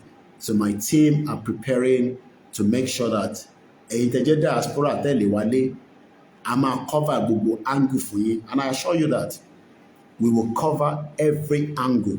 Kódà ẹ máa rò pé wà nú event yẹn ni. Ẹ rántí nǹkan ṣe fún Tolóyè Ìgbòho, àti rí àwọn mistakes wa kọ̀ọ̀kan nígbà tá a ṣe Tolóyè Ìgbòho yẹn. So I think corrected. Ẹ rántí gadget ẹ rà fún mi nígbà tá a fi ṣe birthday. Mo ti send ẹ wálé gadget oní kámẹ́rà 4 tó máa point from ẹ wo Pastor Jerry ní TBS lálẹ́ orí yẹn á máa wú ni. Ẹ wo àwọn kámẹ́rà tó ń lò. Owó ló fi ń ṣe. Pastor Jerry wà ní TBS nísìn, ó kún bam. Wọ́n ṣe prayer lọ́wọ́ lálẹ́, àdúrà gbogbo àgbà. So owó náà ni àwọn church tẹ́ máa, mo kíyà mi Sherifat Agbábíàká, ẹ ṣé gan ni. So tẹ́yìn náà bá invest in us, we can do things properly, especially event here will be a big event from 27 up to 28 tó máa fi sí yá yẹn lágbára Ọlọ́run. Tó bá ti wá sí màmá tán, then we start preparing for the rally. I don't know the date of the rally. That is within Baba Akintoye and Igboho. Tiwa ni pé ká máa promote sílẹ̀. But ẹ jẹ́ ká stick sórí Buhari for now. Olórí burúkú ọmọ Fúlàní, bomb bastard, ọmọ àlè. Tó mú Nàìjíríà tó sọ di private property ẹ̀. Ó mú Nàìjíríà ó sọ di private property ẹ̀. Ó destroy ilẹ̀ Yorùbá, kò jẹ́ kí a rí mú mi for 8 years. Ó kódà kò ń ṣàwà nìkan ló destroy. Ó destroy Yemi Osinbajo. They did not give Yemi Osinbajo any chance at all. Yemi Osinbajo was destroyed during Buhari's regime. Olórí burúkú ọmọ Fúlàní. Àmọ́bi tí Tinubu ti lọ mú Buhari wá, torí Tinubu ló lọ ní kọ́ support Buhari pé òun ló lè ṣe. Ẹ wo bí tí ó bá dé nísìn. Let's go further. My administration significantly, ẹ máa gbọ́ àwọn òyìnbó tó ń lò, mo kí ẹ brother mi Dizzy Man, mo kí gbogbo ẹni tẹ́ wà lórí ètò. My administration significantly improved, ẹ di ọ̀rọ̀ yẹn mú. I'll give you the English dictionary of those two words. Ẹ jẹ́ ká kọ́kọ́ fún wa ní the headline. My administration, ìyẹn Buhari ló sọ bẹ́ẹ̀. My administration significantly improved Nigeria economy. Ó dẹyọ kan. Security ó di méjì. Ìyá mi Fagbemileke ní kílẹ̀ sọ́mà. Mo fi sáré kọ́mẹ́ntì yẹn ti sá lọ because gbogbo alájọ ń ṣètò. Ẹni tó bá fẹ́ pè wọlé studio number òun ni +44 74 044 05917. Ibi táwa ti ń ṣe night vigil lélẹ̀ wà tí à ń fi ẹ̀mí bá brother wa Pastor Jerry àti àwọn bàbá wa tó ń ṣe night vigil káàkiri gbogbo ilẹ̀ Yorùbá, especially bàbá wa Prophet Adébáyọ̀ tó nífẹ̀ẹ́ Yorùbá tó dẹ̀ ń sọ pé ìran Yorùbá gbọ́dọ̀ kúrò ní Nàìjíríà. So mo kí bàbá yẹn dáadáa. Gbogbo bí kíbi tí ẹ ti ń ṣe àdúrà ní abroad náà, àdúrà wa máa gbà. Gbogbo ìgbà tẹ́ bá wá ń ṣe àdúrà, ẹ máa ṣàdúrà pé ní ìgbàkígbà tí bàbá Akíntóyè bá ti ní káwọn ọmọ yẹn jáde, kí ẹ̀mí Ọlọ́run kó tẹ̀lé wọn lọ, kí ìbẹ̀rù kó kúrò lára wọn, torí ìbẹ̀rù ló ń pààyàn. Mo dẹ̀ sọ fún wa pé the more tá bá ń bẹ̀rù, the more là ní anywhere. Ìfagbémilékè ni Tinubu gan ti regret ayé pé òun lọ gbé Buhari wá, pé Tinubu ti regret it, and I'm sure Tinubu is looking at the Nigerian system. So bí nǹkan ṣe bàjẹ́ lélẹ́yìí kóhun tó dé, even though à ń sọ fún bàbá wa Tinubu pé divide Nigeria now for the interest of the Yoruba people, because Igbo wọ́n fi gbalẹ̀, Hausa wọ́n fi gbalẹ̀, Middle Belt wọ́n fi gbalẹ̀, Lebanese wọ́n fi gbalẹ̀, Chinese wọ́n fi gbalẹ̀, àwọn Europeans wọ́n fi gbalẹ̀, everybody interested in Yoruba land. Àwọn náà ní ilẹ̀, jẹ́ kólúkálukú lọ ṣe tiẹ̀. Ẹni tó bá fẹ́ lo waterways wa kó sanwó fún wa, kó sanwó, kó láǹdì ship wọn síbẹ̀, or kó bá wọn dredge river Niger, kólúkálukú ní ilẹ̀ tiẹ̀. Ṣèbí wọ́n ní wọ́n ń gbin oko ní north, ìta bá ní ìdá máa rà lọ́wọ́ wọn, but fẹ́ jẹ́ kó máa wá sílẹ̀ wa. Just like Kemi Badenoch, ó ní kò ṣe everybody ló gbọ́dọ̀ gba British citizenship. Donald Trump lé everybody nísìnyí, kọ́ lọ bá ń dúró tẹ̀yìn Nigerians tẹ́jẹ́ mọ́ Yorùbá tẹ́ níwèé l'Amẹ́ríkà. Ẹ̀yin náà wá careful. Ọ̀rọ̀ yan ọlọ́pàá tí nísìn kò sí bẹ́ẹ̀ mọ́, ẹ wà very careful. Ọlọ́run àmà àfiṣọ́ ẹ̀ṣọ́ wa, torí pé kò ní easy tó bá lọ deport èèyàn wálé ẹni tó ti gbé l'Amẹ́ríkà for many years. But Donald Trump ní òun fẹ́ anybody, ó ń lé anybody lọ́wọ́ ẹni. Ìdí tá a ṣe ń sọ pé ẹ jẹ́ káwa náà gba ilẹ̀ wa. Ó dà pé àwọn èèyàn ti ń pè wọ́n ní Koiki, mo kíyàn gbogbo ẹni tẹ́ ti support lálẹ́ yìí àtẹ̀yìn tẹ́ túbọ̀ máa support. Ẹ jẹ́ ká lọ sọ́dọ̀ bàbá wa Tẹ́lá, wọ́n ní nǹkan tó fẹ́ bá Koiki sọ. Ẹ ti wà lórí ètò sà, ẹ gbóhùn sókè. No, mo ti bá bí ètò ọ̀rọ̀ kan mo fẹ́ sọ. Ó dà, àti yọ kúrò lórí speaker. Mo wà lórí ètò báyìí, a wà lórí program báyìí. Ṣé ká sọ létà bí mo wà mo sí Nàìjíríà bọ̀ mo wà l'Áfíríkà, mo sínú Nàìjíríà bọ̀ ní Áfíríkà ni mo wà. Yeah. Okay. Mo ti sùn. All right, daddy. Ẹ ṣé gan ni. All right. Ìfagbémilékè ni ó kéré, ó pọ̀, kò ń ṣe bí tiwọ Koiki. Ọlọ́run ti fi 57,000 ránṣẹ́. Ọlọ́run bá ń dúró tiẹ̀. Ọlọ́run fi ẹ́ sílẹ̀. Kò easy kí wọ́n tó mú 20 pound. 20 pound yẹn náà, ìyàwó mi náà ṣe gbowó lọ́wọ́ mi ni. Ó pè mí, ó ní baálé mi kí ló ń ṣẹlẹ̀ lénìí ní Friday. Mo ní kí ló máa ṣẹlẹ̀? Ó ní mo tún béèrè. Owó ni. Àwọn máa rọ omi sílé, omi tí mo rà wọ́n ti mú tán. Mo ní ṣe bí mo ṣe kúrò London láìpẹ́ yìí ni. Wọ́n náà máa ṣe ọbẹ̀. Mo ní èlò ló fi ṣe ọbẹ̀. Mo ní ṣe 50 pound tó. Ó ní kò tó. Ó ti gba 200 pound lọ́wọ́ mi báyìí nísìn. Ọlọ́run kó ṣàánú. So mo kí gbogbo ẹ̀yin tẹ́ ń tọ́jú mi. Now, let's focus on Buhari, because Buhari ní significantly, òyìnbó yẹn ti pọ̀jù fún mi. Ẹ jẹ́ ká lọ wo English dictionary significantly.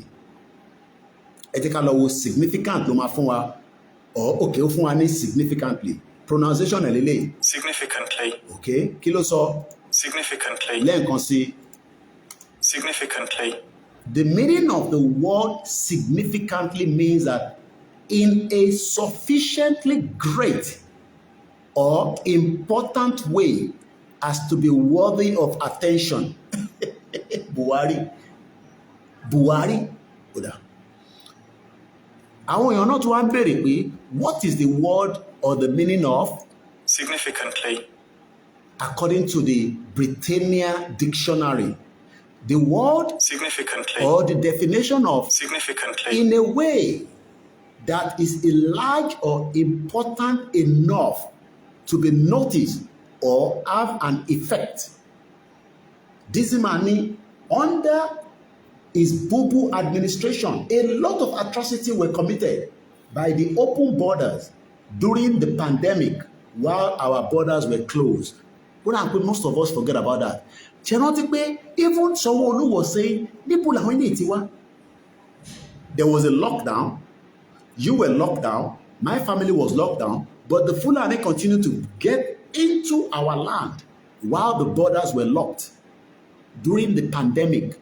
During the kìíní mi wà nínú ilé, sister mi kan lọ bẹ̀rẹ̀ sí send owó pé Koiki ẹ bẹ̀rẹ̀ sí ṣe face mask ká má jẹ́ káwọn èèyàn wá kú. Àwọn kan tẹ̀ ní rọ́ kò sí wọn náà àwọn kan ṣètùtù ní o ní Abẹ́òkúta ní Ògùn state ní gbogbo ilẹ̀ Yorùbá wọ́n ṣe ètùtù rẹpẹtẹ kò sí nǹkan tó ń jẹ́ pandemic nílẹ̀ Yorùbá according to bí mi ṣe gbọ́ wọ́n ní wọ́n ṣe ètùtù burúkú pé gbogbo atẹ́gùn burúkú tó bá ń bọ̀ lọ síbòmíì kò ń ṣe nílẹ̀ Yorùbá. That is the reason why tí COVID yẹn ò ṣe pààyàn púpọ̀ ní Africa especially nílẹ̀ Yorùbá tó ń pè Nàìjíríà. But during that lockdown kí ló sọ Ọlákúnlé ní significantly means pàtàkì nǹkan tó pàtàkì. How can Buhari be telling us that during his tenure of 8 years òun ṣe nǹkan tó pàtàkì wọ́n ti bá mi sọ Yorùbá ẹ̀ síta significantly. Ayomi Kudamiju kí ló sọ ó ní even Nigeria airspace was open to Boko Haram ṣe gbọ́. Now you might think it's a lie ẹ jẹ́ ká lọ mú evidence kan wá ṣé mọ̀ pé internet ò kí ń parọ́ ẹ jẹ́ ká lọ sọ́dọ̀ Malafia Obadia. Malafia ló jẹ́ kó yé wa pé during the lockdown when everybody was locked down some people were doing certain things. Ẹ jẹ́ ká gbọ́ nǹkan tí Malafia sọ ń bọ̀ ó yá gbọ́n sókè kọ́nà bá fọ̀rọ̀ kẹ́ Malafia gbọ́n sókè brother mi. Kí ni revelation náà? Okay. Have met with some of the bandits. Okay. We have met with some of their high commanders. Okay. One or two who have repented. Okay. They have sat down with us. Kí ló sọ? Not once. Okay. Not twice. Okay. They told us that one of the northern governors is the commander of Boko Haram. Ìyẹn El-Rufai. Boko Haram and the bandits are one and separate. Ọmọ ìyá nìkan náà ni wọ́n. Sophisticated network. Okay. During this lockdown, their planes were moving up and down. Ayomi Kudamiju kò ní bàjẹ́ fún ẹ bó ṣe rán wa létí yẹn. During the lockdown, planes were flying within the Nigerian airspace and Buhari allowed it. And the same Muhammadu Buhari is now telling us that his administration significantly improved Nigeria's economy and security. We know what they did, that during the lockdown of COVID-19, that lockdown of COVID itself now, Trump administration is saying something doesn't seem right. That is a different topic for another day. Because kí lorúkọ bọ̀bọ́ yẹn Dr. Fauci, I think, did I get it right? Ayobiko? Joe Biden gave him a pardon because Donald Trump was investigated. Bọ̀bọ́ kan tó ń pè ní kíní kan Dr. Fauci or something like that in America. We'll come back to that. But ẹ jẹ́ ká wá focus on Buhari during the lockdown. Olakunle, Tinubu is also allowing them, all the northern borders are still open to bandits, and our borders in Yoruba land are closed for food. Fauci, F-A-U-C-I, Dr. Fauci.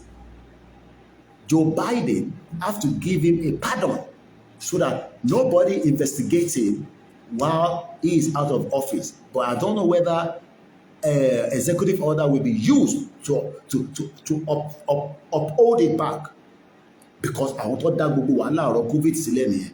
Now, Mr. Ogundipe ní Buhari búbù olórí burúkú bomb bastard ọmọ Fúlàní.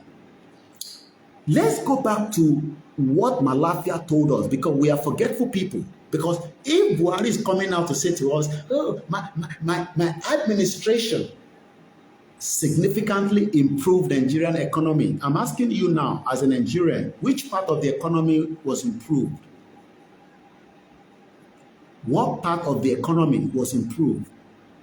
Did your life change in 8 years of Buhari, or was your life miserable? We're not talking about Tinubu's administration, because it's a continuity government that Buhari destroyed, and Tinubu has to face the consequence, even though we want him. Ẹ jẹ́ ká padà ká gbọ́n tí Màláfíà sọ. I thought there was no lockdown. Okay. Moving ammunitions, moving logistics. They were moving ammunition. They were moving money. They were moving logistics to where? Into Yoruba land. In the all part of Yoruba land during the COVID and during this administration of this Olori Buruku Fulani man. You can see why after he has left office, they are now using their caliphate, devil of Sokoto, Olori Buruku Fulani. Don't put any Sultan of Sokoto, devil of Sokoto, wants to now implement Sharia in Yoruba land. They could not complete that agenda while Buhari was there. You know why? Because Igboho stopped them. Is it making sense now, Iwomo Yoruba, that you are against Igboho? Is it making sense?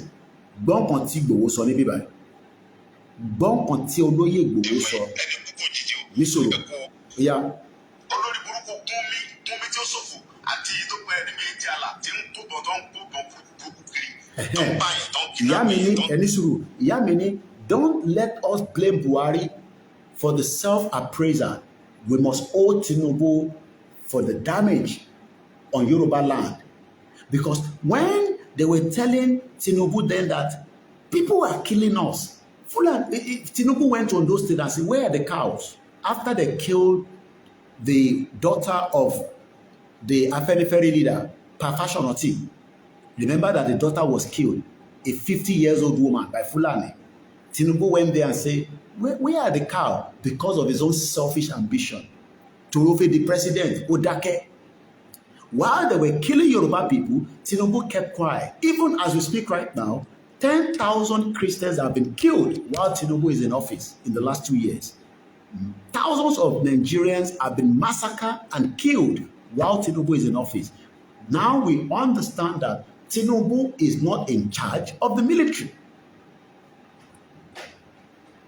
President Bola Ahmed Tinubu is not in charge because tó bá jẹ́ òun ni commander-in-chief, ó gbọ́dọ̀ pàṣẹ kí wọ́n dẹ̀ fi àṣẹ yẹn kọ́ mú bẹ́ẹ̀ pé no Fulani coming into Nigeria. The one in Nigeria, we will neutralize them. Rather, Tinubu is looking like this while many Nigerians have been killed on a daily basis and kidnapped.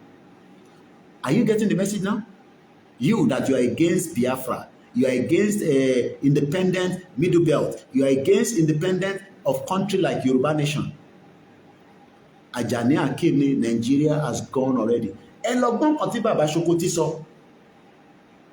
Mo tẹ̀ send the VN yẹn sí yẹn kan ní ẹ, don't trust Sokoti. Is it about trust Sokoti or the message that he's talking about? Somebody is telling us that we should defend ourselves and sọ pé ká má trust Sokoti. Ṣé yẹn ló yẹ ká gbé dání nísìn? Because Sokoti was not talking like that before. So ó máa ní nǹkan tí bàbá yẹn náà ti rí. His last video that I watched yesterday, he was a bitter man, very upset, very angry. But àwọn ṣì ń try láti tún wà a little bit moderate. Irú èmi ní city bash program, ẹ mọ bẹ́ẹ̀ mi ṣe máa fire up. But he was saying the truth. So tá a bá send àwọn audio bẹ́ẹ̀ yẹn sí yín, ẹ má tún máa ní ṣé ká trust Sokoti. It's not about trusting Sokoti. The message that Sokoti was talking about is what we have been talking about, that Nigeria can no longer protect anybody. It can't protect us. So why do we need a 200 million country that cannot protect us from the invaders of the Fulani that Buhari did on our life? Ẹgbọ́n kan tó lóye Ìgbòho sọ ní bíbá, especially those Yorubas. Ìgbòho ti sọ̀rọ̀ láìpẹ́ yìí. I've read some of your comments, some of you. Ìyá mi fẹ́ agbẹ́milékè ni, but Sokoti has been saying the truth. He's coming out strong now. Even àwọn tó lọ support Tinubu, aṣíwájú Tinubu blogger, gbogbo wọn ti jáde nísìnyí wọn ní no. So tá bá send the message síta, ẹ má ní ká má trust Sokoti. The message tí Sokoti ń sọ lọ́wọ́lọ́wọ́ yìí ó ní more weight, ó ní more important because everybody has different people that listen to them. Because our ẹlòmíì kò lè stand the presentation mi And no. We should like Koiki and Tomo, stand the presentation. Whereas some of you enjoy my presentation, everybody enjoy different. Èmi náà ní sìn mo máa ń wo bàbá gbàgede mọ̀. Bàbá gbàgede mọ̀ gan fúnra rẹ̀ gan nísìn. Ó ti bínú dáadáa ju ti tẹ́lẹ̀ lọ.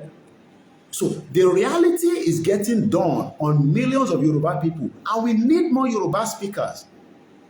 Ìyá ẹ̀ tí mọ́mí ti bá mi sẹ́ni kankan ṣẹ́ ti rí mo màá move ẹ ṣé gan ni ìyá dáadáa kò ní bàjẹ́ fún yín ẹ kú àdúró tí ọmọ yín ẹ ṣé gan ni mà.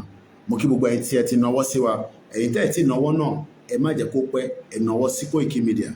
Mo kí ìyá mi Bọ́lá mo kí yín gbogbo ẹ̀yin tẹ́ ń bẹ ní UK ẹ wá bá mi gbọ́ wọlé share button ẹ má yẹ kó já wa nìkan 55 ló ń wò 29 ló ṣì thumbs up ẹ bá mi gbọ́ wọlé ẹ thumbs up ẹ̀yin tẹ́ wà lórí backup channel ẹ̀yin náà lẹ́ni Koiki má máa sọ pé òní ṣe live lórí Koiki Media ibi tá ti ń wọ ẹ nìyẹn o ṣe máa sọ pé òní ṣe live àwa wá níṣẹ́ àwọn nìkan ló wá ń gbádùn ẹ̀ a dẹ̀ ti go live lórí 2 channel so tó bá ní ìdòwò sọ fún apò ní ìdòwò ìta bá ní àfún ẹ tá a bá nílé ní tá a bá dé oṣù tó bá sanwó fún wa fún ẹ kò má sọ fún wa pé orí platform kan ló ti máa ṣe live o mọ̀ páwà àgbàlagbà a lè máa káàkiri ká máa wọ́ ẹ káàkiri bí ẹṣọ níwò lé mọ̀ ẹ má bínú sí wa fún 1 month yẹn a ní ká test ẹ̀ ni àwa rí pé àwọn tíìmù wa nínú ọ̀gá kò wọ́ọ̀kù àwọn kan ń béèrè yín pé àwọn ò rí Koiki mọ́ àbí Koiki ó ṣe Yorùbá nation mọ́ so wọ́n ti block mi lórí Instagram ní Mr. Abdulrahman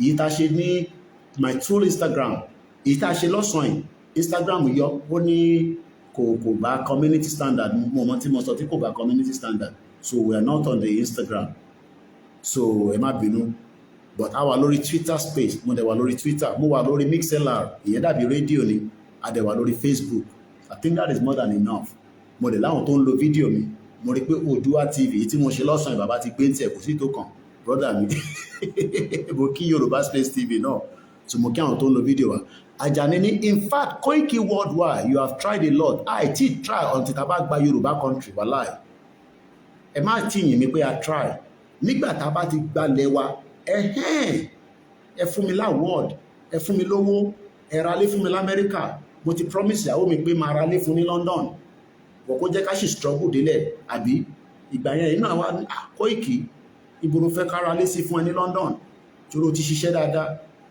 ìyàwó ẹ̀ tó tẹ ìwé lẹ́nu rárá bẹ́ẹ̀ máa ti yìn mí rárá nísìn àìtí ṣiṣẹ́ kankan tẹ bá yìn lórí mi a máa wú jù bọ̀tà bá kọ̀ ní ìdòwò kẹ support wa ẹ jẹ́ ká dúró lórí Buhari ẹ má yẹ ká kúrò lórí ẹ̀ ẹ jẹ́ ká gbọ́n tó lóyè Ìgbòho sọ kí ni ó lè mú lóyè jáde báyìí láti sọ pé báyìí bóun ṣe pé Ìgbòho. òfò nílùú yín bẹ̀rẹ̀ ẹ̀ rọ̀rọ̀ sọ ẹ wá ń parọ́ pé kí Tinubu lọ́ba ẹ mú Sunday Igboho ẹ̀ ní sí oríire ọdún mẹ́jọ ni Buhari ò mú Fúlàní kẹta ṣiṣẹ́ báwọn ti ń dà lórí.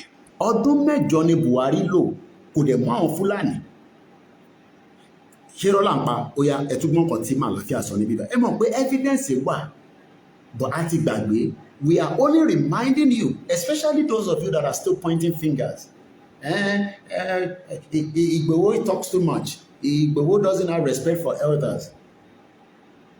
I read some of your comments ẹ̀yin ọmọ Yorùbá be careful because we are talking about people that wants to kill us and our elders refuse to speak up. Igboho no slow down the invasion of the Fulani in Yoruba land. How many people agree with that? Do you know that it was because Igboho stopped it, Buhari, mo sọ fún yín pé ikú bàbá yèyé called me and Igboho to the palace before he died. Ọba òkè kú ọba wàjà ni.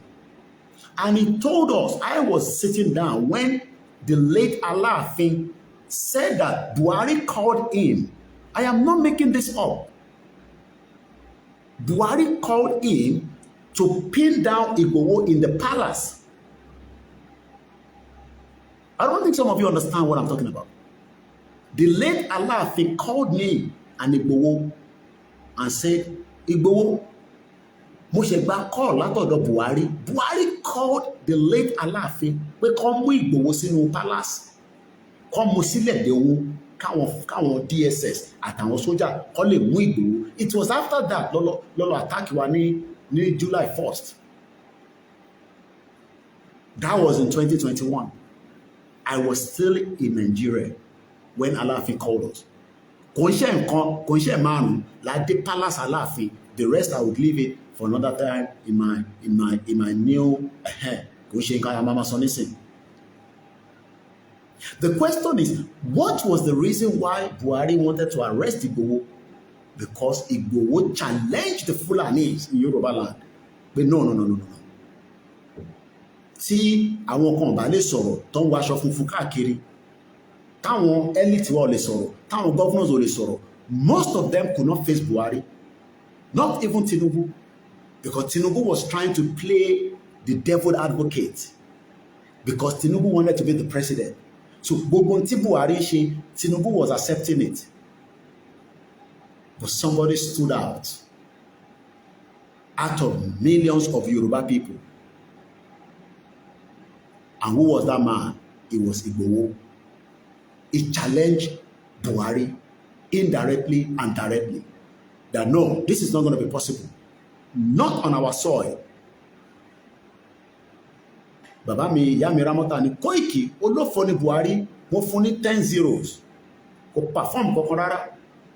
Ẹ ṣé gan ni ìyá mi Olúsànyà Ramota. Mo kíyàwó Mrs. Ọláníyàn mo rí wọn lálẹ́, mo ti get orúkọ yẹn dáadáa. Máa mix wọn pé ọkùnrin ni, obìnrin ni wọ́n. Mo kí gbogbo ẹ̀ silent listeners. Ó yẹ ká máa dúpẹ́ fún bàbá rẹ̀.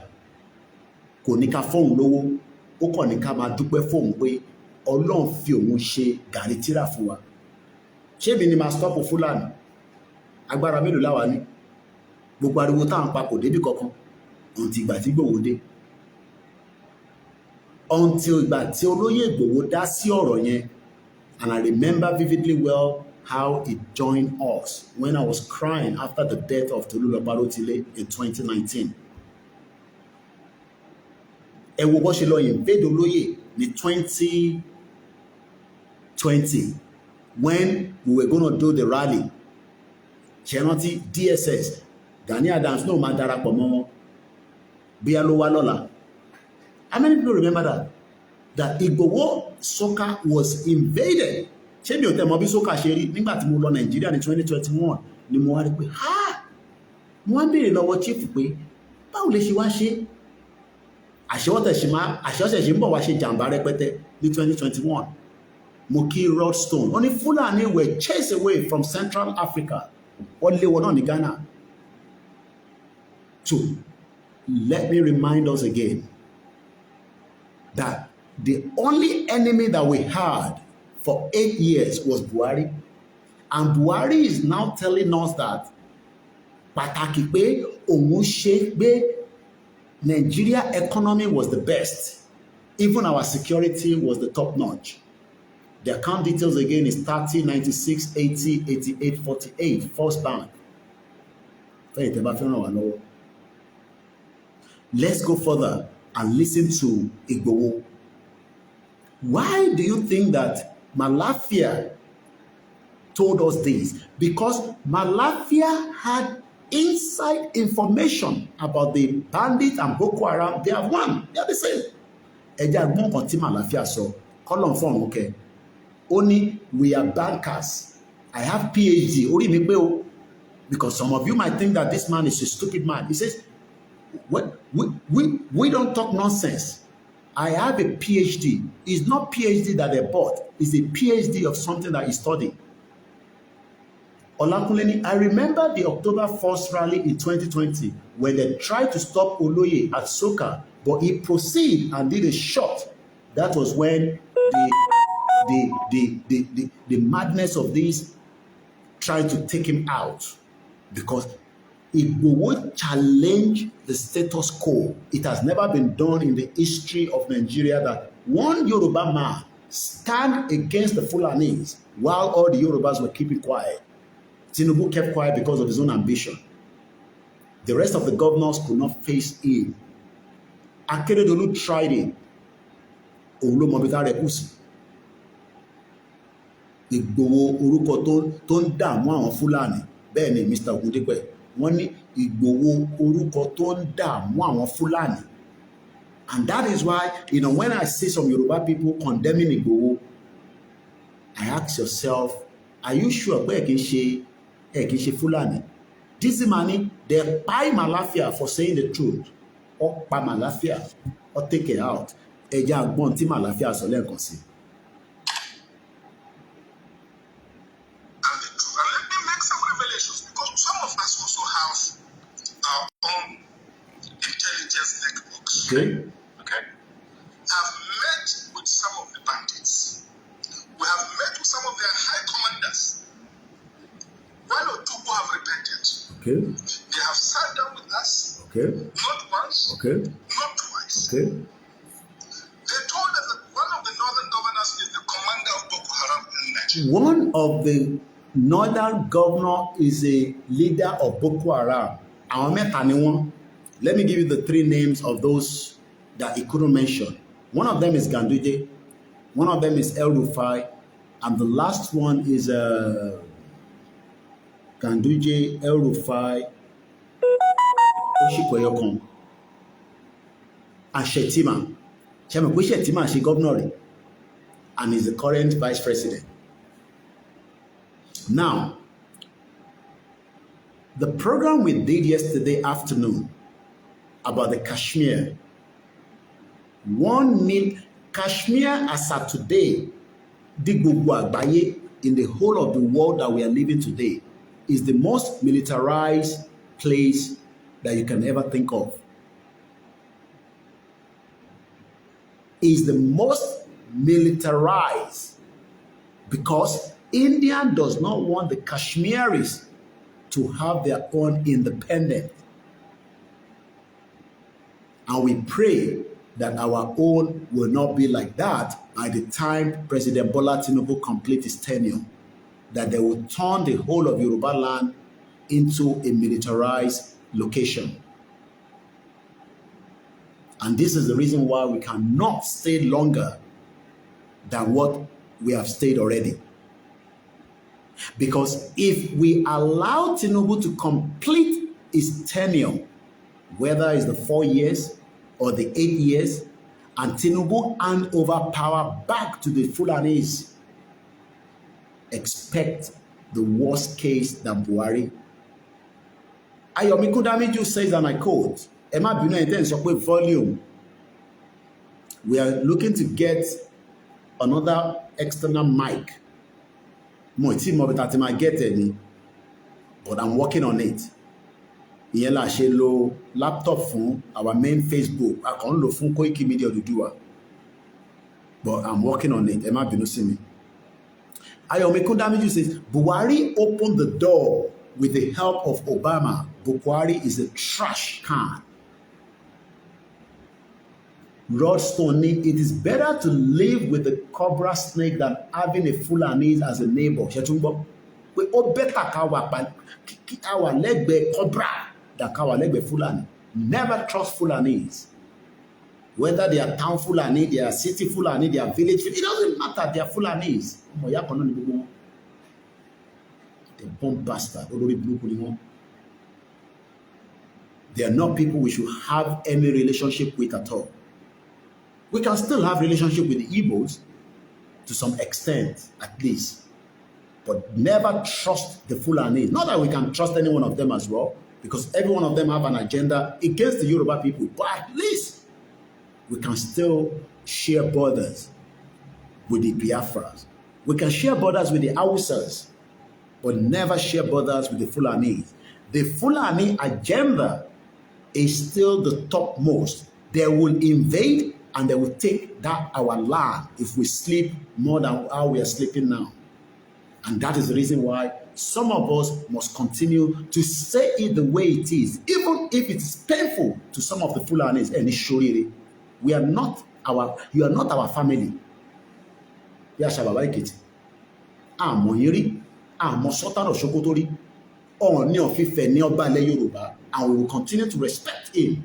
Awujale lobale Yoruba. Ago of Ewi ati gbogbo wọn bẹ́ẹ̀ bẹ́ẹ̀ lọ.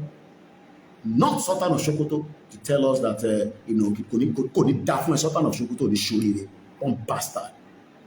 Ẹ̀yin lẹ́ni kọ́ wá pa Ìgbòho sílé. Idiot all over the place. And Yoruba people tolerate this nonsense, and we are here shouting that we want independent Yoruba country. Some of you will tell us to keep quiet. Ṣó dáa kó balẹ̀ mọ́ wa lọ́wọ́?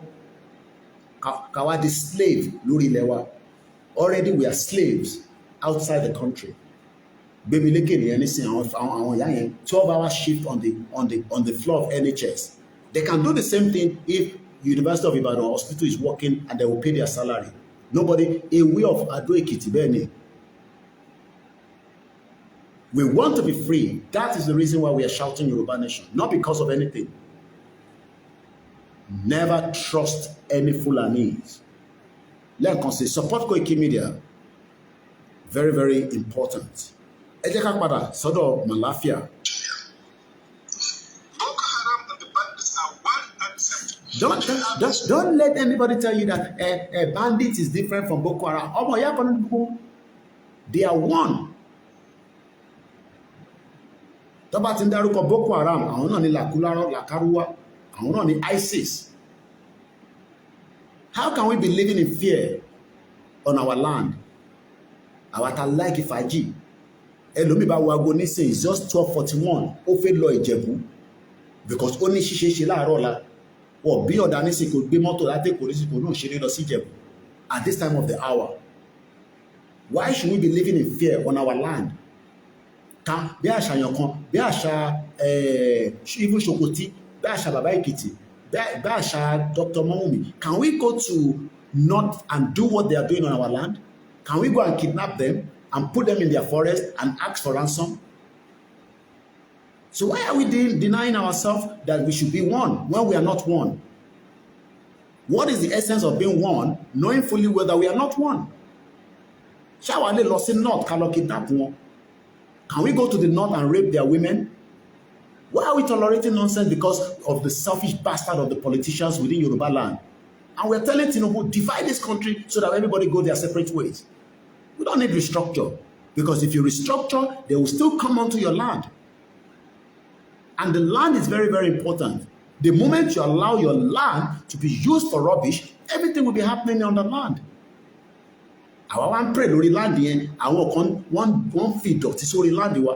They come on our land, they come on our soil, and they will tell us that Yoruba Nyamiri. They abuse us on our land, they destroy our land, they destroy our children. Do you know that don't let me get angry tonight. Let me take you to Turkey. Money be by international platform that mama for anybody law. Do you know that over 100 people have died in Turkey because of fake alcohol? Why is it detectivity problem yet you are listening? Because some people must have brought in a fake alcohol. Over 100 people have died in Turkey. Do you know how many fake products continue to be consumed in Nigeria by our people and being killed on a daily basis because àwọn fake products wọ́n lé lójoojúmọ́? And you expect us to live with this kind of people? We are within the enemies, whether they are Igbos, whether they are Hausa, whether they are Fulanis, whether they are Igbo, whether they are foreigners. As I speak to you right now, ẹ jẹ́ kí n lọ mú story yẹn wá. You think I'm making this up? Mo ń bọ̀ lọ́dọ̀ Buhari padà, olórí burúkú ọmọ Fúlàní, kò ní ṣoríire níbikíbi tó bá wà. Ẹ jẹ́ ká lọ sórí Koiki Media International News. Ẹ máa lọ síbẹ̀. When I saw the news, I was like, wow, ara tá à ń sọ nílé yìí o. Ó kọ̀ tẹ̀ ọkọ̀ sí mi nísìnyí. Ẹ jẹ́ kí n lọ mú news yẹn wá fún yín. In Turkey, ìyẹn la ṣe advert lórí website wa yàtọ̀ sí ti koikimedia.com. KOIKIMEDIA.com will give you everything you need to know about Yoruba Nation. Anything you want to know about Yoruba Nation, go on KOIKIMEDIA.com. But if you want news, go on the new platform called KOIKIMEDIAInternationalnews.com. There, Basilori group Koiki Media, you are missing a lot. You got to be on the WhatsApp group. Because that is where you will be receiving top-notch information on international news because you are too busy. You can just look at it and say, hey, headline today. So let me take you to Turkey quickly. More than 100. Do you know the meaning of 100? 1, 2, 3, 4, not 5, not 10. 100 people have died from a bootleg alcohol in Turkey in recent weeks, according to NTV says. Ankara, more than 100 people have died from poisoning by bootleg alcohol in Ankara and Istanbul. NTV reported on Friday, Yelano. after authorities warn about the rising sales of illicit booze being passed off as a big name brand. Is that not the same thing that is happening? Are we not seeing the people from the southeast producing fake alcohol, fake whiskey, fake wine, and people are consuming it? That's kidney problem. And you want us to live together as one unity in Nigeria. For where? And we don't consume alcohol. No be with the Yoruba people, they drink alcohol. And we already broke Fulani, and we don't alcohol, but they are ready to take alcohol money. Tinubu say, let's review this tax. Olórí burúkú ọmọ àlè Jídé Òjítọ́ mo sọ fún yín lánàá ó ń show Biningari in Kaduna State, and somebody is asking that, are these people paying tax? All these farmers, are they paying tax? Because he's saying that, oh, farmer in Biningari, they are making billions. Ó bẹ̀rẹ̀ sí calculate how many bag of rice, how many bag of yam, how many bag of kinikan. And I was going through the comments, somebody asking that, are they paying tax to the government? Àwọn tó ń gbé màálù káàkiri, are they paying tax? Why are we stupid Yoruba people and accept all this nonsense? That's why Tinubu is saying, let us reform the tax. We might not agree with Tinubu, but Tinubu said, let us reform the taxes and see how the tax has to be paid and shared among all the bloody 36 states. And we already broke a consensus of, let us have more state. Whoever is telling us to have more state, have more state where the 36 states, they cannot even fix your road. They're already proposing more state for Nigeria, another 33 states. The one that we have, that is 36, we cannot look after the people inside it. They're telling us we should have more state. Divide Nigeria now so that everybody can get the hell out and do whatever they want to do. So I'm giving you two stories simultaneously. Let's go back to Ankara and Istanbul. And when Igbo is a fake product, how can we live with those kind of people? And when you take care, it doesn't matter who is drinking it. Whether it's their father that is drinking it, whether it's their mother that is drinking it, they continue to produce fake products, and you want us to live together. Let them have Biafra so that Biafra can deal with all these fake people as well. Let everybody deal with themselves. Together. Because if there is a Biafra country, there will be rules and regulations. But already broken one now, and will confer Biafra so that they can continue to produce fake products. You saw it on the news. How even if the environment was even clean, you had the mass okay, you don't say clean. You ask that, are this really not human being? Are this human being? Go and see how they were producing those products in Abba producing. And those are the kind of animals you want us to live together with. Any show you Lagos State. What to my compete with Lamoya Tiwa to show why that original. How much is this whiskey? When I was did you see me when I was buying my whiskey, at the duty free in Istanbul? Imagine if what I was buying was a fake product and I have to give it to somebody because I don't drink. I bought it for somebody. Any move, other family come, or America, kilo shele, only Koiki fake product while at Istanbul. Idiot all over the place. And sọ̀rọ̀ tó important, àwọn Yorùbá kan máa take it. And sọ pé ká gba Yorùbá country, ẹ máa ní conservative, ẹ̀yin Yorùbá ronú kan yóò lò ṣì. Ẹ fẹ́ ṣe APC, ẹ fẹ́ ṣe PDP, ẹ fẹ́ ṣe Labour Party, ẹ fẹ́ ṣe AAC. Ṣòwòrẹ́ tó lè di president, wasting his energy and effort. Who is going to vote for Ṣòwòrẹ́ to be the president of Nigeria? Idiot all over the place. We are not one. Why must we be together? Let's go back to the story of how 100 people died because of a poisonous alcohol in Ankara and Istanbul. The government are working round the clock now to curtail it because they don't even know how far it has gone. And we are here shouting that we cannot live together. Igbo, kì í ṣe Igbo. Agenda Igbo yàtọ̀ sí Yorùbá. Agenda Yorùbá yàtọ̀ sí Hausa. Olúkàlùkù máa lọ́nà ẹ̀. But only Bruku politicians only. They will have birthday party in Abuja. They can't take it to their state in Ekiti state because one of them could sit down with Magbadebe. Mukiya Nola Jire Koka. Emagba Tefe donate to Ofunwa. Let's go back to Ankara. In Istanbul, imagine 70 people died from the poisonous since January 14. So that means this has been going on since January. So it's not even something that just started yesterday. According to the NTV said, without citing a source, another 33 have died in the capital in Ankara since the start of this year, making 100 people have lost their life because of a fake alcohol. And they still can't trace it. The office of Istanbul governor could not immediately be reached for comment. Another 230 people in the two cities have been hospitalized, making over 330 people have been affected. Our Joko, I'm an affected country. No, we don't want Igbo, but we don't want to break away from Nigeria. So, we can have a Yoruba country and decide who comes in and who does not come in. It's not by force.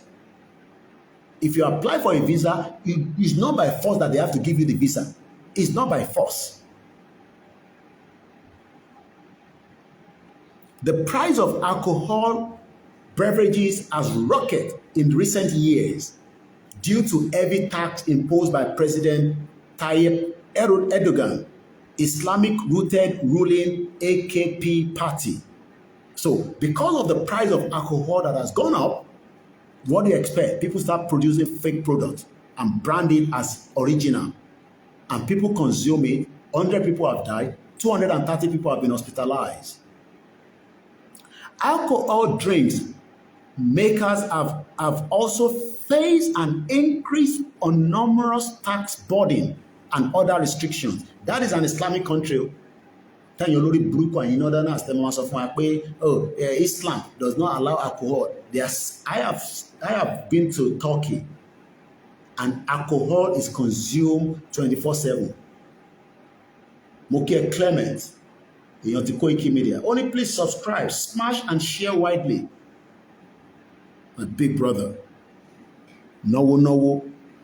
They're not a joke. Now,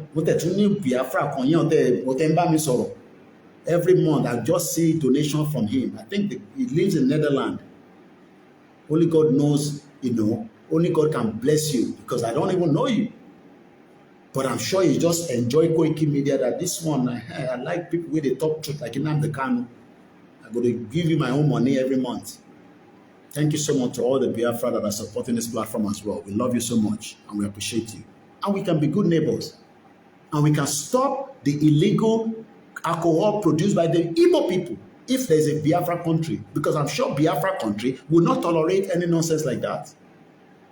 Before we go after them, their country, government, we deal with them. Yes, they are business people. They don't produce fake products. Is it because of Nigeria that you are producing fake products? When you have a Biafra country, you can then become a big businessman. All these products that we are seeing back and left and all over the place, all over the world, people are producing it, but don't produce fake. Because that's exactly what is happening now in Turkey. A fake product. Do you know that this can affect their tourism? I don't think some of you understand the impact if they don't curb this quickly. Because who's going to travel to a country where alcohol is killing people? That is why and tourism in Turkey, let me give you the estimate of tourism in Turkey right now. Turkey. Let's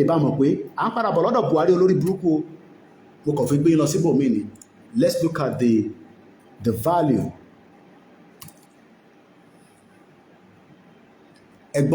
These are the statistics. In 2024, last year, even after the midst of the COVID-19 and all this pandemic, because I remember that we couldn't travel for a very long time. While we couldn't travel all over the world, the Fulanis were coming in on our land. Coming into our land and destroying us and killing us. But let's look at Turkey. And they call it Turkey because the name changed. In 2024, the Turkey tourism revenue was $61.1 billion.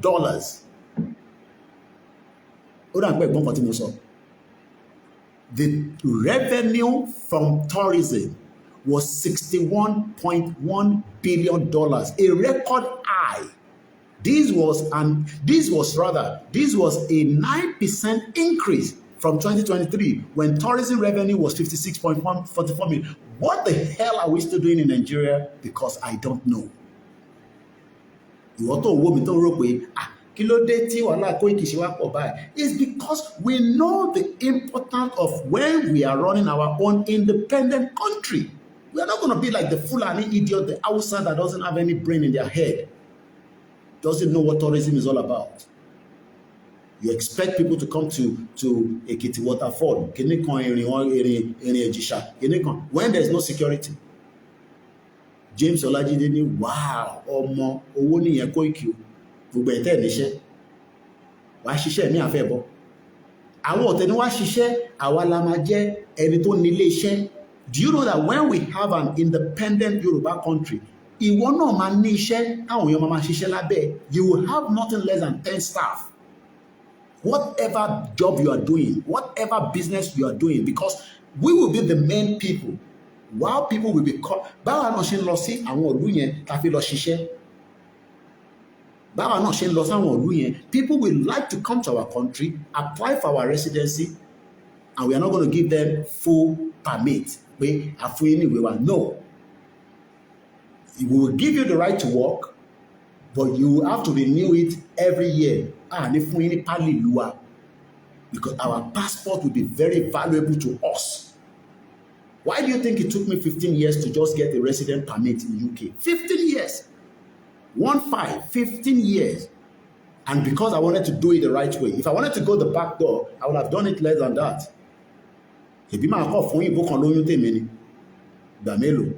I did she registry as a wedding. But because I didn't want to go through that route, and that's the reason why. Some people were lucky. Within 1 year, they got their papers. Some within 6 months. But mine took 15 years. So we're talking about tourism that can give us billions of dollars.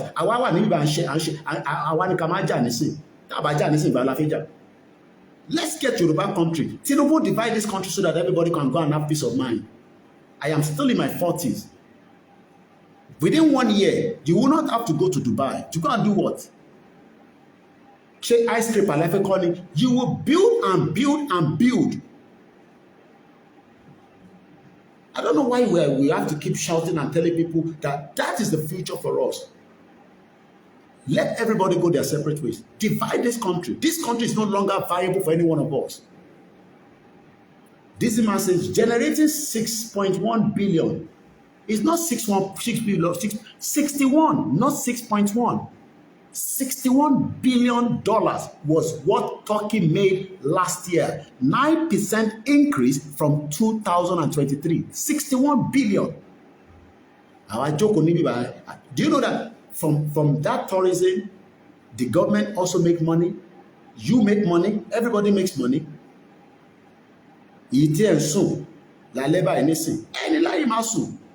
Because there will be demand for everything. Okay, let me give you an example. I'm just trying to look around me and see what example I can give you. Think about an hotel with at least 10 rooms. And those 10 rooms have been booked the whole year. That is how about philosophy Turkey. My mom loves Turkey so much that we have some particular hotel that we use. You phone that hotel, they tell you that it is fully booked. And you are wondering how. Because you are not the only one traveling there. You saw the airport when I was in Turkey. So some of you saw the airport. You have saw the video. You saw me while I was in Turkey. I did the video in Turkey. Let me show you one of the airports while I was in the airport. This is it. This is the airport. Increase volume. Sorry, those of you that doesn't understand Yoruba.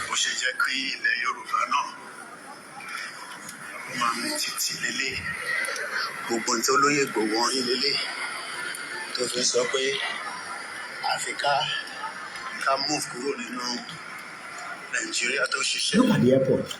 Meeting point of the world. Meeting point of the world, Istanbul.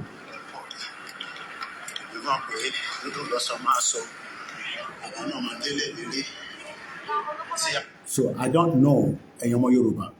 Ẹ má jẹ́ káwọn Fúlàní kó jẹ́ kí brain wa kó máa ronú bí tiwọn. It is time that we get the hell out of Nigeria. Nigeria has nothing to offer us. This man said Turkey is generating 61.1 billion from tourism, which is more than Nigeria's total budget. That their tourism is much more than our budget in Nigeria. And we are here shouting that we should have independent country, and some people will be arguing stupidly. They'll be telling you that, oh no, it's not yet time now. Let us still have a restructured Nigeria, a renovated Nigeria. How can you renovate where the room is very hot? Lord Stone said, Fulani has no mouth anywhere in Africa except in Nigeria. So sad indeed, because we tolerated them. Ever me share programming. This is a platform that takes you to the international level to link it with Yoruba Nation. Because this is a platform to compete when it comes to the international linkage of Yoruba Nation with with other platforms. Other platforms are doing fantastically well. But when it comes to linking it with what is happening around the world, I have given you two different stories. One that is alcohol, which were also affected in Nigeria because of our Igbo to fake products. The second one is tourism. I want tourism because our politician does not see tourism as a revenue venture. How are they going to see it? They can't see it. They can't think.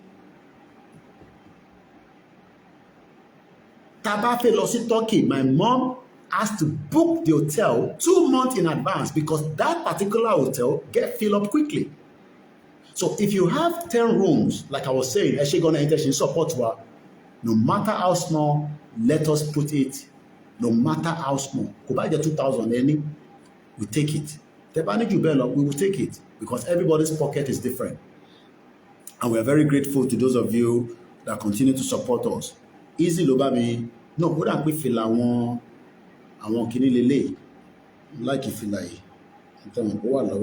Now, let's focus back to Buhari. So that Kama it is a lot of Buhari. The purpose of this program is that Buhari could not allow Nigeria to be a tourism destination because of the invasion of the Fulani terrorists. Who is going to come to a country where terrorism, OLAKUNLE, tourist attraction is a major source of generating funds? If you have just one room,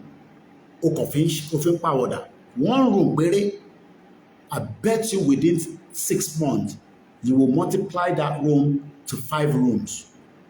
Because that room, let me tell you how people make money. I mean, as a layman, imagine that your room that you have in Yoruba land has been booked for the whole year. They have paid you in advance. Oh man, no. Because people that are coming are paying money in advance. They are booking your room. They are guaranteed a humble. They must give you enough notice, and you still have to take commission back if they refuse to come to the hotel.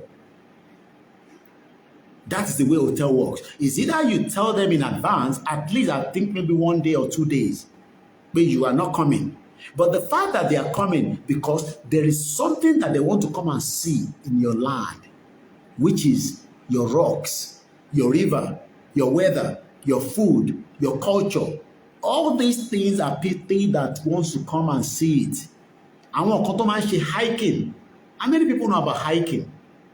People that hike. They go all over in the forest.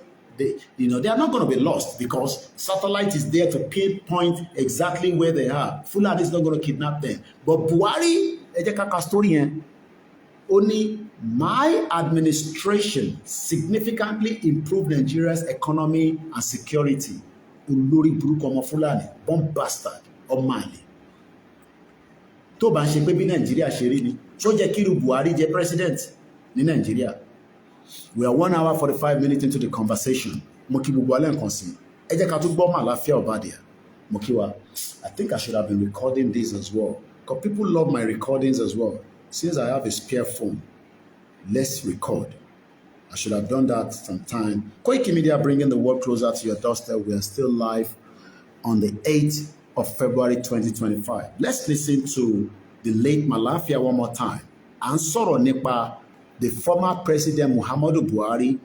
Only my administration significantly pàtàkì improve Nigeria economy and security. Buhari ló sọ bẹ́ẹ̀ níbi birthday Dr. Kayode Fayemi tó ṣe l'Abuja tó lè ṣe l'Ekiti. Mo wá ń bi gbogbo ọmọ Yorùbá tó bá láǹfààní àti máa gbọ́ ohun mi pé ṣé tòótọ́ ni Buhari ó ṣe pàtàkì nínú economy Nigeria àti security fún ọdún mẹ́jọ.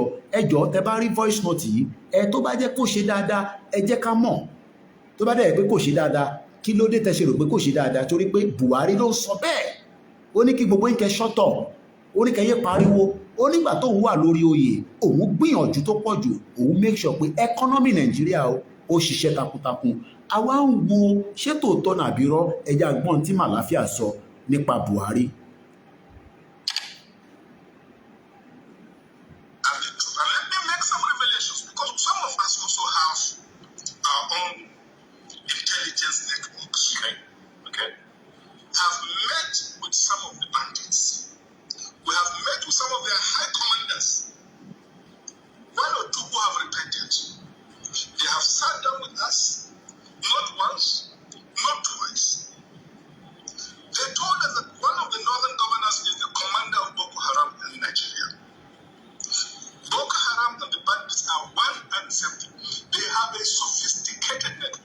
Okay. During this lockdown, their players were moving up and down as though there was no lockdown. Moving ammunitions, moving logistics, moving money, and distributing them in different parts of the country. They're already in the south, in the rainforest of the south. They're everywhere. They told us that when they finish these rural killings, they will move to phase 2. The phase 2 is they will go into the urban cities, going from house to house, killing prominent people. I can tell you, this is the game plan. By 2022, they want to start a civil war in Nigeria. Don't joke with what I'm saying. I have a PhD from Oxford University. I'm a central banker. We don't talk nonsense. So don't joke with what I'm telling you. I have this from the highest possible authority, higher authorities of some of the commanders of the killers and Boko Haram. You said northern governors, past or present, Dr. Badaya? No, current. No, they said one of them is the... Now, was this the reason why the late Malafia was killed by Buhari and the Fulanis? For the fact that he has it on the highest credible that during the lockdown, tọ́tí gbogbo amọ́lé ẹ̀yin tí ẹ bá rántí nígbà COVID-19, kódà Lagos State Governor níjọ́ náà lọ́hùn, òun náà pariwo pé báwo la ṣe lè ti bọ́dà táwọn kan wọlé tó ń wọlé pẹ̀lú Dangote truck. Ṣé gbogbo ọmọ Yorùbá rántí ní 2019? Now ẹ jẹ́ ká wá gbọ́n tí bàbá wa Olóyè Ìgbòho náà sọ níbí báyìí, especially fẹ́yàn ọmọ Yorùbá tẹ́ ń gbàdúrà pé kọ́nà jẹ́ kó rí Olóyè Ìgbòho mú. Ẹgbọ́n tó lóye sọ níbí báyìí. Olórí burúkú Gúnmi tí ó ṣòfò àti tó pẹ́ ní méjì àlà tí ń kó bọ̀ tó ń kó bọ̀ burúkú kiri tó ń pààyàn tó ń kidnap tó ń ṣe òfò nílùú yín bẹ̀ ẹ̀ rọ̀rọ̀ sọ ẹ wá ń pariwo pé kí Tinubu lọ́ba ẹ̀ mú Sunday Igboho ẹ̀ ní sí oríire. Ọdún mẹ́jọ ni Buhari lò. Buhari ò mú Fúlàní kẹta ṣiṣẹ́ báwọn ti ń dà lórí èmi àti Kanu ló ní kọ́ lọ pa ọdún mẹ́jọ. Ẹnìkan kan ló dúkú gbẹ̀yìn tẹ́ ń sọ̀rọ̀ gbẹ̀yìn ló dúkú àtọ́lógúnkú tó pẹ̀rẹ̀ ní general kí ló pẹ̀rẹ̀ tó wọ agbádá òfò tí ń dárúkọ mi yẹn wọ́n ń dárúkọ tèmi ikú òjijì ni ó pa ọ́. Wọ́n tó ń dárúkọ mi pé kí Tinubu mú mi yẹn ikú òjijì ni ó pa ọ́. Haúsá Fúlàní tó ń dárúkọ mi ò lè sí oríire àwọn ọ̀rẹ́ ò ní dèrè. Kí ni tiẹ̀ kílódé mi àti ẹ̀pọ̀ ṣé Fúlàní ṣé mi jẹ́ Fúlàní tó ìgbìmọ̀ pọ̀lá ní Yorùbá ni mí náà kílọ̀kà ò lè mọ́ tó ṣe sọ pé kí Buhari ó mú kún mi nígbà yẹn. Ó sì sọ pé kí Buhari ó mú kún mi kó mú méjì aláwòrán tẹ́jọ́ sórí kútẹ́ kókò ìyá kiri bẹ́ẹ̀ nígbà yẹn. Kí wọ́n sọ pé kí Tinubu bá yẹn mú mi ẹni bẹ́ẹ̀ ti yá wèrè. Ọdún mẹ́jọ ni Buhari lò kò mú Fúlàní kankan ò dìde ní north ó sọ̀rọ̀ pé ohun tí Buhari ṣe ọ̀dà kọ̀sẹ́nì kankan tó sọ̀rọ̀ nù yìí ẹ̀yin olórí burúkú yìí ẹni ṣe oríire.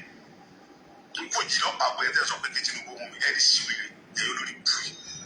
Ọ̀rọ̀ ń bọ̀ létídì ẹ̀sìn olóògbé ẹgbẹ́ olólùfẹ́ mi. Now, òun lẹ gbọ́ tí bàbá wa ọmọ Adéyẹmọ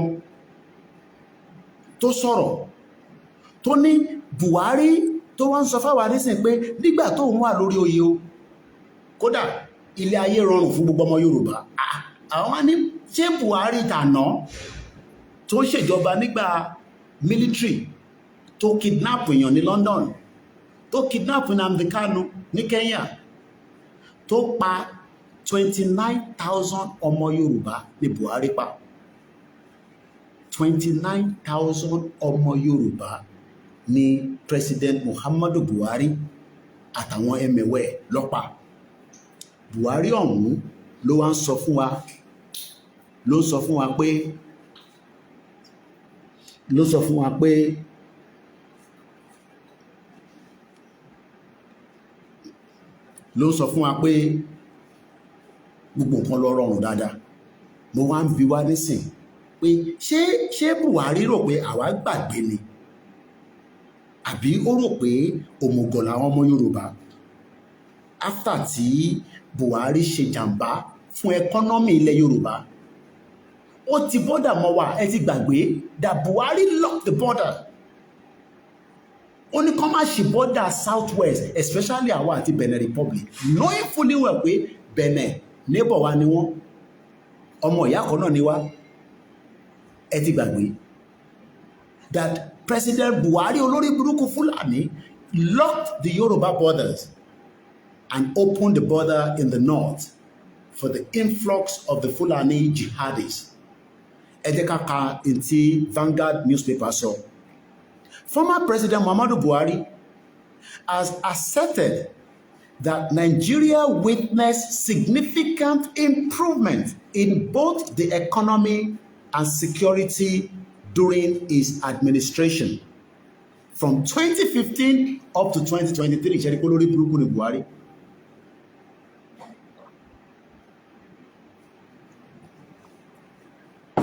Ó rà ń pa àwọn èèyàn gbọ́n tí mò ń sọ mọ́. President Buhari, the Fulani man from Niger, telling us, the Yorubas and Nigerians, that during his time in office from 2015, kò tẹ̀ mọ́ ní kékeré, only from 2015 to 2023, there was improvement in economy and security during his administration. I am asking you, ṣé bẹ́ẹ̀ náà lórí? Ṣé bẹ́ẹ̀ lórí ni àbí nǹkan míì wà ń bẹ̀? And these are the reason why we are saying a lè wà pẹ̀lú àwọn tí wọ́n ń gbé wa lọ sí ibi tá a mọ̀. It is high time that we say we cut off from Nigeria. President Bola Ahmed Tinubu, divide Nigeria now. Àjọṣepọ̀ àwa àti Nigeria kò dán mọ́rán mọ́. Because if Buhari is still saying what he's saying, it shows that their thinking is still the same. And that is why in 1,000 years, we cannot live with the Fulanis. Ṣé rántí àwọn tí wọ́n kó sínú military tó ń béèrè pé which local government? Tom, ẹ ti gbàgbé. Let's go further. Buhari made the remarks on Wednesday this week while receiving members of the Katsina State Correspondence Chapel of the Nigerian Union of Journalists at his own country in Daura. Okay, Daura ló ti sọ̀rọ̀, okay? Mo tẹ̀rọ pé birthday Fáyẹmí ló ti sọ̀rọ̀. All right, still the same, kò matter. Recalling the challenges he inherited, Buhari náà máa náà wọ́n inherit challenges látọ̀dọ̀ Jonathan olórí burúkú. Upon assuming office, Buhari said the country was grappling with a dire economic crisis and a severe security threat, including widespread terrorist activities. Ṣẹ́rí pé olórí burúkú ni Buhari. Buhari sọ fún wa pé nígbà tó ń wọrí oyè ní 2015, terrorist wà káàkiri gbogbo Nàìjíríà. Ó ti gbàgbé pé òun ló ń ṣí bọ́dà tí terrorist fi wọlé rẹpẹtẹ. However, he maintained ó nígbà tóun máa fi ṣetán ní May 2023 kóun tó gbéjọba fún President Bola Tinubu, ó ní gbogbo nǹkan ti bẹ́tà. ó ní sókè má blame òun fún any terrorist tó wà ní Nàìjíríà nísìn àti economy Nàìjíríà, ó ní kẹ́ lọ blame Tinubu. Ó ní by the time he maintain, ó dúró lórí òtítọ́ tiẹ̀ pé òun kọ́ lẹ máa mú, òun kọ́ lòun wà responsible pé dọ́là lọ sókè, Fúlàní pa yín, wọ́n jí yín gbé. Buhari ní ẹ má mú òun, ẹni tó wà lórí oyè tó ń pè ní Tinubu, òun ní kẹfà lẹ́pọ̀n. Mo ní Buhari, ṣé Buhari ti eléyìí tá mọ̀ àbí ìta mọ̀? Ṣé Buhari tèmi àbí ìta mọ̀? However, he maintained that by the time he left office in May 2023, Nigeria was a better state both economically and in terms of security. Is that so? Is that how you feel as Nigerians? That Buhari is telling us that before he left office of his administration, everything was working. Only I inherited an economy in crisis and a country plagued by insecurity. But by the time I left office, Nigeria had witnessed significant improvement in this critical area, Buhari noted. Olórí burúkú Fúlàní. Buhari náà máa ń sọ̀rọ̀. Buhari, the Fulani man, tó ní kú síbi táṣọ ẹ̀ wà, bomb bastard, ọmọ àlè. Kò ṣẹ́jú ẹ̀, ṣèbí Tinubu ló lọ fẹ́lẹ́pọ̀n wá.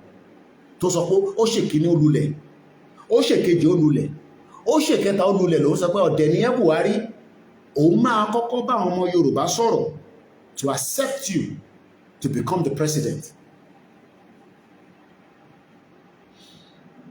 The former leader expressed confidence in the country trajectory. Ṣẹ̀rí òyìnbó trajectory yẹn olórí burúkú gbogbo wọn ló máa ń lò. Don't be deceived by that word trajectory. The meaning of that word I will tell you now. When they tell you that Nigeria is trajectory, Tango, Romeo, Alpha, Juliet, Echo, Charlie, Tango, Oscar, Romeo, Yankee. The word trajectory. The path followed by projectile, flying of an object, moving under the action of given force.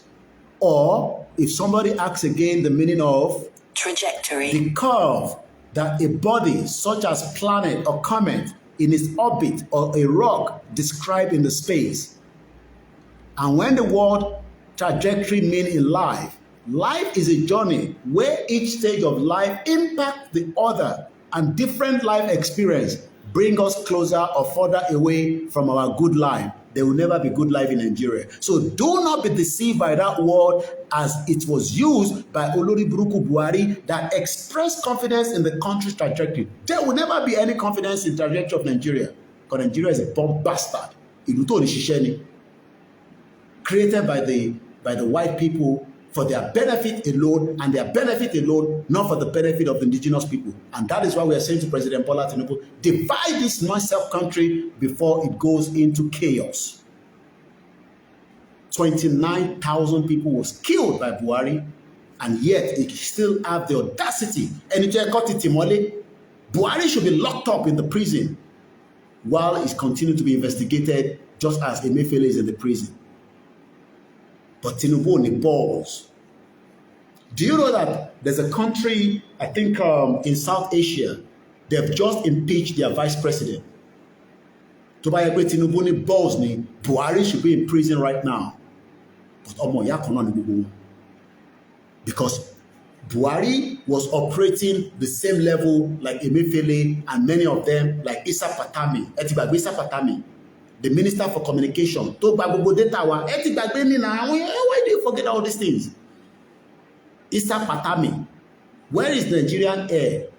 The plane coming from Addis Ababa. Paint it in Nigerian Air is all lies. I don't know why Tinubu is not locking every one of them up. You can see that you will just be talking. That is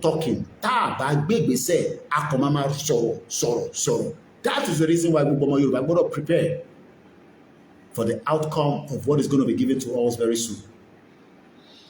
Buhari officially handed power to his successor, President Bola Tinubu, also of the APC, on May 29, 2023. and you can see the damage and the pain that everybody has to go through because of his nonsense system. And let me remind you again, let's take you back again quickly, because we are forgetful people. Let me remind you how many of us were crying that this country is not going to work. And we have said it again and again, that Tinubu is a weak element. And that is why he's not reacting to the Sharia law, because of his own ambition again in 2027.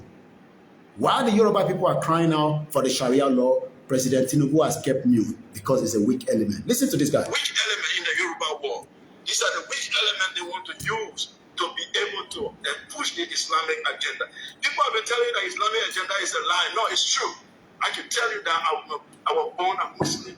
My people have been Muslim since the 7th century. I'm a Madinga. And we have been Muslim. There is nobody in my ethnic group who is Christian. All my people have been Muslim. And I studied Islam in northern Nigeria. And I'm telling you, the agenda is to push that country toward Islamic agenda or destroy it completely. So to your question, I will tell you that Nigeria does not have a bright future for now. Okay. It doesn't have a bright future for now.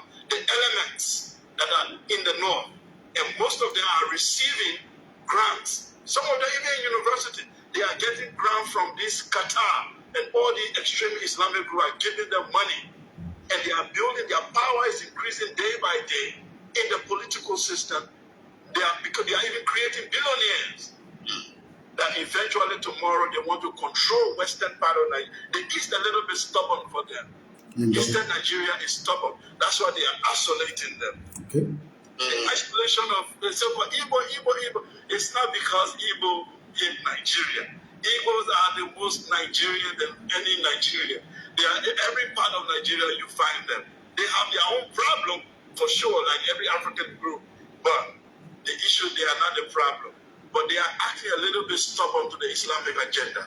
So they have to be isolated.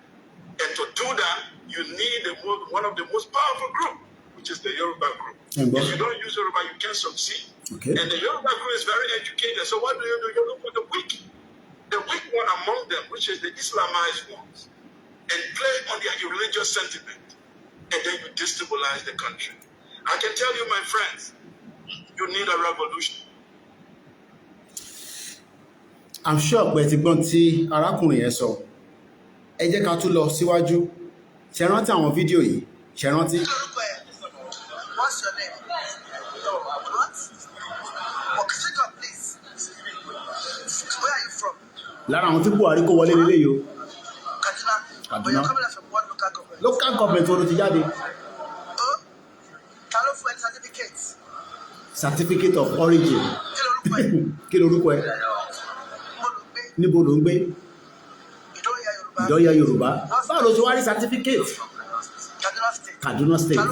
Ta ló fún ẹ ní certificate of citizenship of Lagos State? Indigene of Lagos State. Ọmọ Kaduna. Àwọn olórí burúkú. Okay. How many of you remember this video? Àti gbàgbé. Okay. Ó show the local government. Ọmọ Kaduna. Kò lè gbọ́ Yorùbá rárá. Okay. Also from Oshodi, local government. I want to know how it is being done. How? Ẹ ti gbàgbé? Àwọn ń gbàgbé. The question is, ta ló pa Bọ́lá Ìgè? Because Bísí Àkàndé ń tọ́ fún wa pé Nigerian government ló pa Bọ́lá Ìgè, and he said it clearly in the interview tó ṣe pẹ̀lú Edmond Obilo that the government can kill anybody just like Babangida pa Dele Giwa, just like bí Buhari ṣe pa Tolúlọpọ̀ Rótilé. Ẹ jẹ́ á gbọ́ ọ̀rọ̀ tí Uncle Bọ́lá Ìgè sọ before he died. Wọ́n ní àwọn làwọn sọ fún Uncle Bọ́lá Ìgè kó lọ darapọ̀ mọ́ ìjọba Ọbásanjọ́. Ìyẹn Bísí Àkàndé ló sọ bẹ́ẹ̀ o, pé àwọn ẹgbẹ́ AD àwọn làwọn approve kí Uncle Bọ́lá Ìgè lọ ṣiṣẹ́ pẹ̀lú enemy ilẹ̀ Yorùbá tó ń pè ní Ọbásanjọ́. Ṣe rí pé we are being trapped for a very long time. Listen to how Uncle Bọ́lá Ìgè reacted on how Yoruba people should be independent away from Nigeria. Ẹ jẹ́ gbọ́ tí bàbá yẹn sọ.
Okay.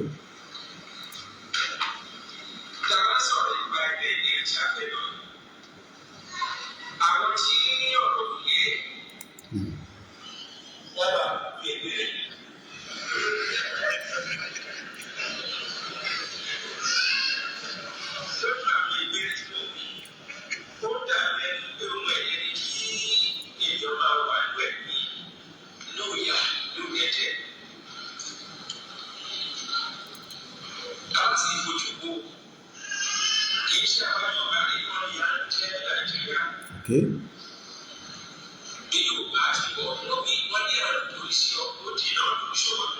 Okay.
The question is, ta ló pa Uncle Bọ́lá Ìgè?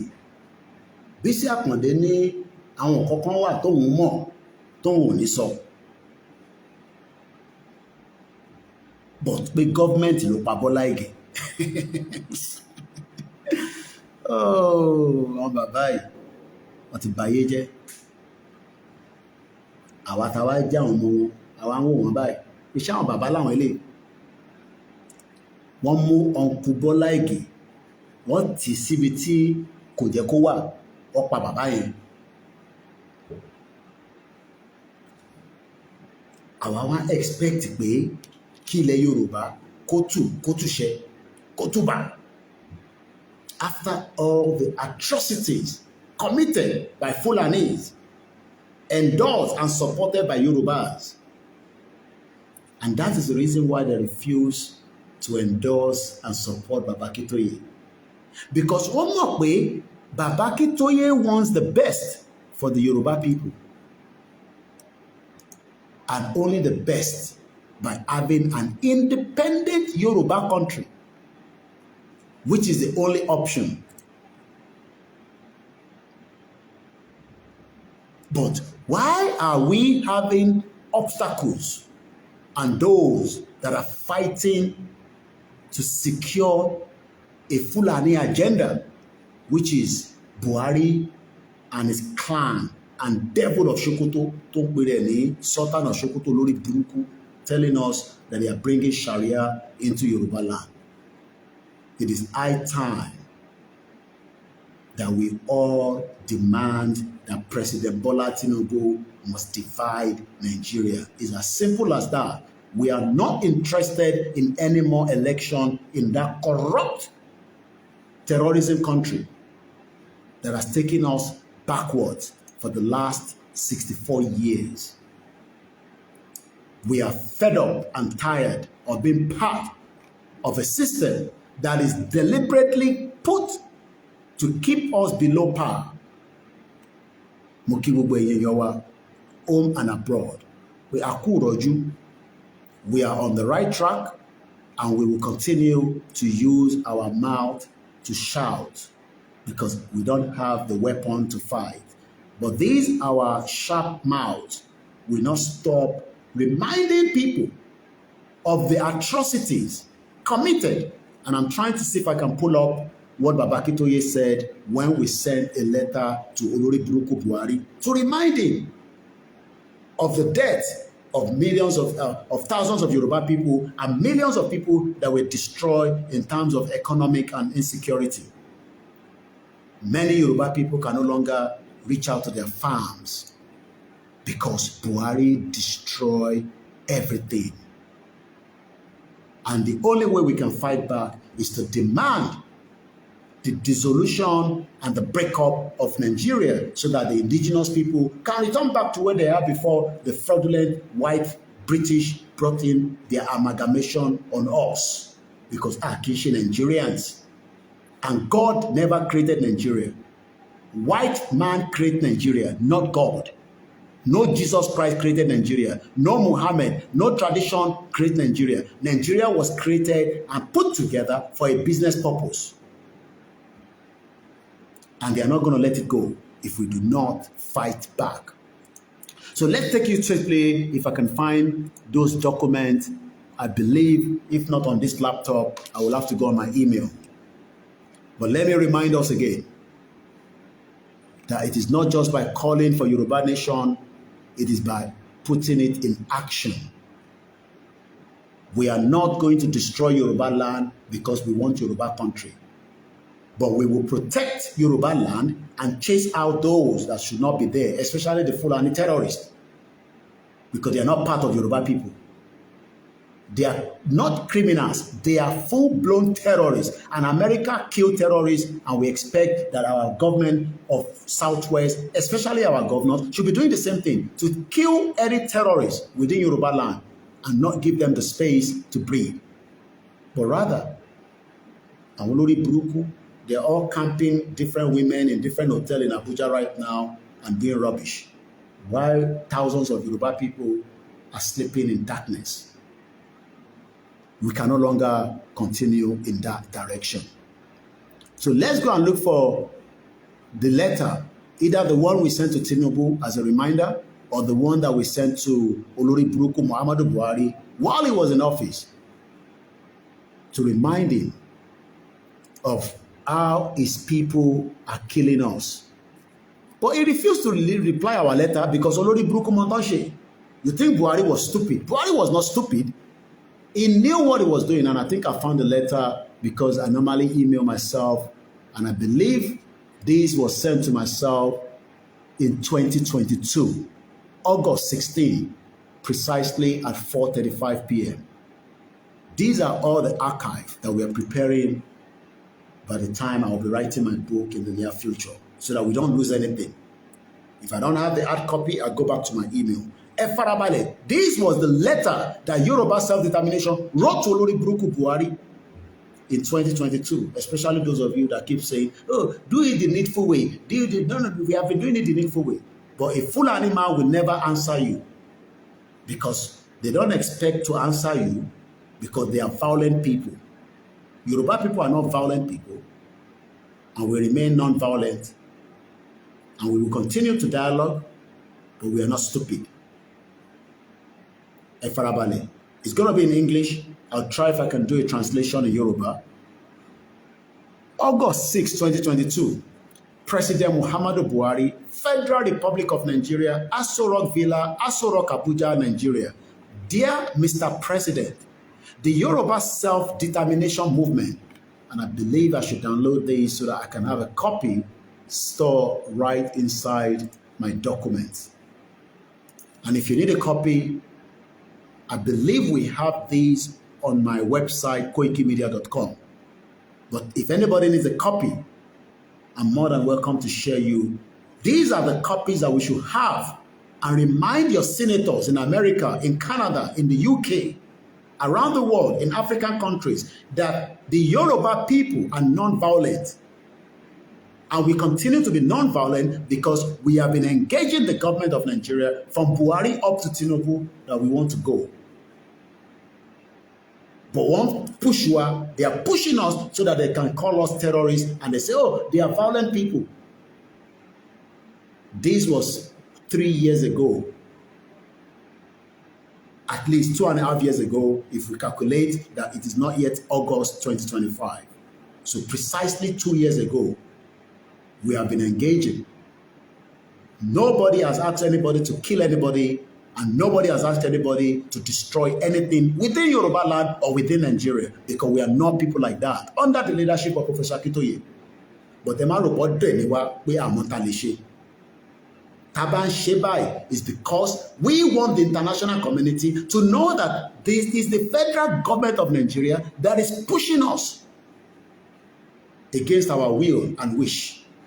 So when we call for rally, everybody must come out to demand our right to self-determination. So let's read further, and I'll see if we can post these straight into the Facebook. I don't know how it's going to happen because it's about 18 pages, but let's read it. Emma Konju. And good night. But we are in a very dear situation right now. And it is important to remind ourselves that if we do not get the hell out of Nigeria, we will be militarized more than Kashmir today. Dear Mr. President, the Yoruba Self-Determination Movement, YSDM, respectively write this letter to you for and on behalf of the indigenous Yoruba people of the southwest of Nigeria, inclusive of the Yoruba citizens of the 6th state of Yoruba Southwest Zone, Ekiti, Lagos, Ogun, Ondo, Osun, Oyo State, and the Yoruba citizens of part of Kogi, Kwara, Delta State, all south of the Middle Niger River in Nigeria. The Yoruba Self-Determination Movement is a movement comprising well over 100 Yoruba self-determination organizations based at home and in the Yoruba homeland in Nigeria and abroad in most countries of the world. The Yoruba Self-Determination Movement collaborates with said many Yoruba self-determination organizations in the highest service of the Yoruba self-determination agitation and struggle. Mr. President, the Yoruba Self-Determination Movement now serves you a notice of the decision of the Yoruba people to accept their right to self-determination, which right of self-determination is an inalienable and unquestionable right of every indigenous nation in the world, and which right is enriched in many international instruments that provide for the system of order of the modern world. Upon asserting this right of self-determination, we, Yoruba nation, shall be free to determine our political status, pursue our economic, social, and cultural development according to policies chosen independently by us, and to live under the government independently chosen and ordered by us. In short, in light of the worsened and painful plight of our Yoruba people in Nigeria, as detailed below, an overwhelmed majority of the coalition of Nigeria's social, cultural, community, and non-governmental organizations have resolved to pursue self-determination for a sovereign Yoruba nation.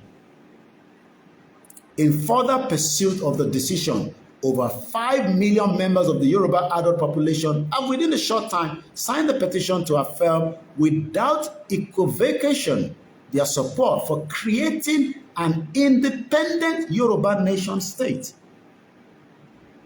Consequently, Mr. President, this letter on behalf of all our Yoruba people, number one, formally gives you notice of the decision of the overwhelming majority of our Yoruba nation and people to exercise our right to self-determination, to have our independent and sovereign country from the country of Nigeria. Formally informs you that we desire to commence this process of self-determination officially as to establish our independent and sovereign country as soon as possible, hopefully in a constructive dialogue with the government of Nigeria. Number three, the Yoruba self-determination movement is committed to a peaceful approach to achieving our objectives through negotiation with the government of Nigeria. We hope this process will lead to the establishment of a sovereign Yoruba nation state expeditiously and lead to a mutually agreed and peaceful outcome. Mr. President, we Yoruba have taken our time to consider various options available to us as a civilized people in today's civilized world. We have arrived at the most reasonable conclusion and the most sustainable option in the best interest of our people. Throughout the past 60 years of independent Nigeria, we Yoruba, having attained to a considerable high level of modern education and other modern development than all other Black African nations before the coming of European colonialism and the amalgamation of hundreds of people to form the country of Nigeria, have patriotically and consistently made positive effort to impact the lives of the other nationalities of Nigeria with our high standards. However, our efforts have not yielded any much of good result for our people or for the other different ethnic nations, owing to serious divergence in cultural and value orientations, amounting to a clash of cultures. Yoruba people have now decided to manage their own affairs and to command, encumber, control over their lives and destiny. The Yoruba are denied the opportunity to exercise their God-given rights in a Nigeria that is dragged down by a ponderous, ineffective, and a bloated central government that is regularly burdened by contentious religious involvement, by powerful culture of people, corruption, and by the headstrong effort of one ethnic nation to subjugate others. Those are the Fulanis. Mr. President, you might be aware, given your military service history, that in a memo in the early February 1969, only 9 years after Nigeria's independence, the IC intelligence community advising the US government on the Biafra war asserted that further disintegration of Nigeria was likely and that the Western world might have to live with a loose confederation or formation of severally completed independent countries. And this is going to happen in our lifetime. What we Yoruba have now chosen is formation of our independent Yoruba country separate from Nigeria that was created by British for their own special interest. Mr. President, it is essential to remind you as the President of Nigeria that during the discussion leading to the independence of Nigeria from Britain in the late 1950s, Yoruba leaders at the time strongly advocated for the inclusion of a secession clause in the Constitution. but they were overruled by the colonial administration. And olórí burúkú bomb bastard. Thought right from the onset, the doubt about the different nationalities coexistent in one country was very clearly expressed. Present day Nigeria amount essentially to something like forcing the nations of the United Kingdom, Germany, France, Italy, Belgium together as a country and expecting such a country to function optimally. And olórí burúkú, we're telling you that we are different people. They will tell you, oh, we can go and manage Nigeria. Anybody that tell us to keep Nigeria, I want to be onishoriri. On bastard all over the place. Can you put Germany, France, Italy and expect it to work optimally? Idiot all over the place. Olórí burúkú. You remember also, Mr. President, that all the persons who served at the top of Nigerian affairs in the formative years of the 1950s and 1960s expressed serious doubts the wisdom of keeping the many peoples of Nigeria as one country. Chief Obafemi Awolowo, then the foremost Yoruba leader and one of the foremost negotiators of the federal system of Nigeria, wrote at the time that Nigeria is a mere geographical expression and that if a member of the federation became predominantly anesthetic, the other members of the federation should they disagree with such be able to discontinue their association with the country. Why should we continue our association with a bloody-ass country that cannot protect individual? Welfareism is not there, healthcare is not there, nothing seems to be working, and you're telling us to keep Nigeria. If you tell us to keep Nigeria, bomb bastard all over the place. Nigeria that cannot protect itself wants to protect you. Idiot all over the place. Bomb bastards. Sir Abubakar Tafawa Balewa, the man who was the prime minister, headed the Nigerian Federation in the years immediately before and after independence, said on a number of occasions, before and after the bloody independence, since 1914, the British government has been trying to make Nigeria one country, and it will break last year. It will break last year. It will break. If it has to be war, it will be war. Our people are suffering too much. Bomb bastard. If some of us can travel out of the country, not everybody can have access to travel. It no go better for your papa and your mama if you tell us to pray for Nigeria. Any church that say we should pray for Nigeria, it no go better for that pastor. It no go better for that imam. Any shoriri. Bomb bastard. Let anybody tell us to pray for Nigeria. It no go better for that pastor, that imam. Any shoriri. Idiot all over the place. Suffering all over people all over the place. You'll be watching people all over the TV and they'll be sweating in their house because there's no air condition. Ṣé bó ṣe ń gbé ní Saudi Arabia nìyẹn? Ṣé bó ṣe ń gbé ní Dubai nìyẹn? Idiot all over the place. Prepare your mind and your body and spirit, Yoruba people. Prepare your mind and your body for what is about to happen. Idiot all over the place. Since 1914, the British government that is not telling every indigenous people that are living there that you will not be given papers. But you can come and do cleaning of the nyash, cleaning of the bottom. You cannot drive even Uber because they don't need you for that job. They need you to take care of the health care. It will break. If Baba Adeboye lie, let him go spiritual wise, Nigeria will break. I have told you that. It will break in our lifetime.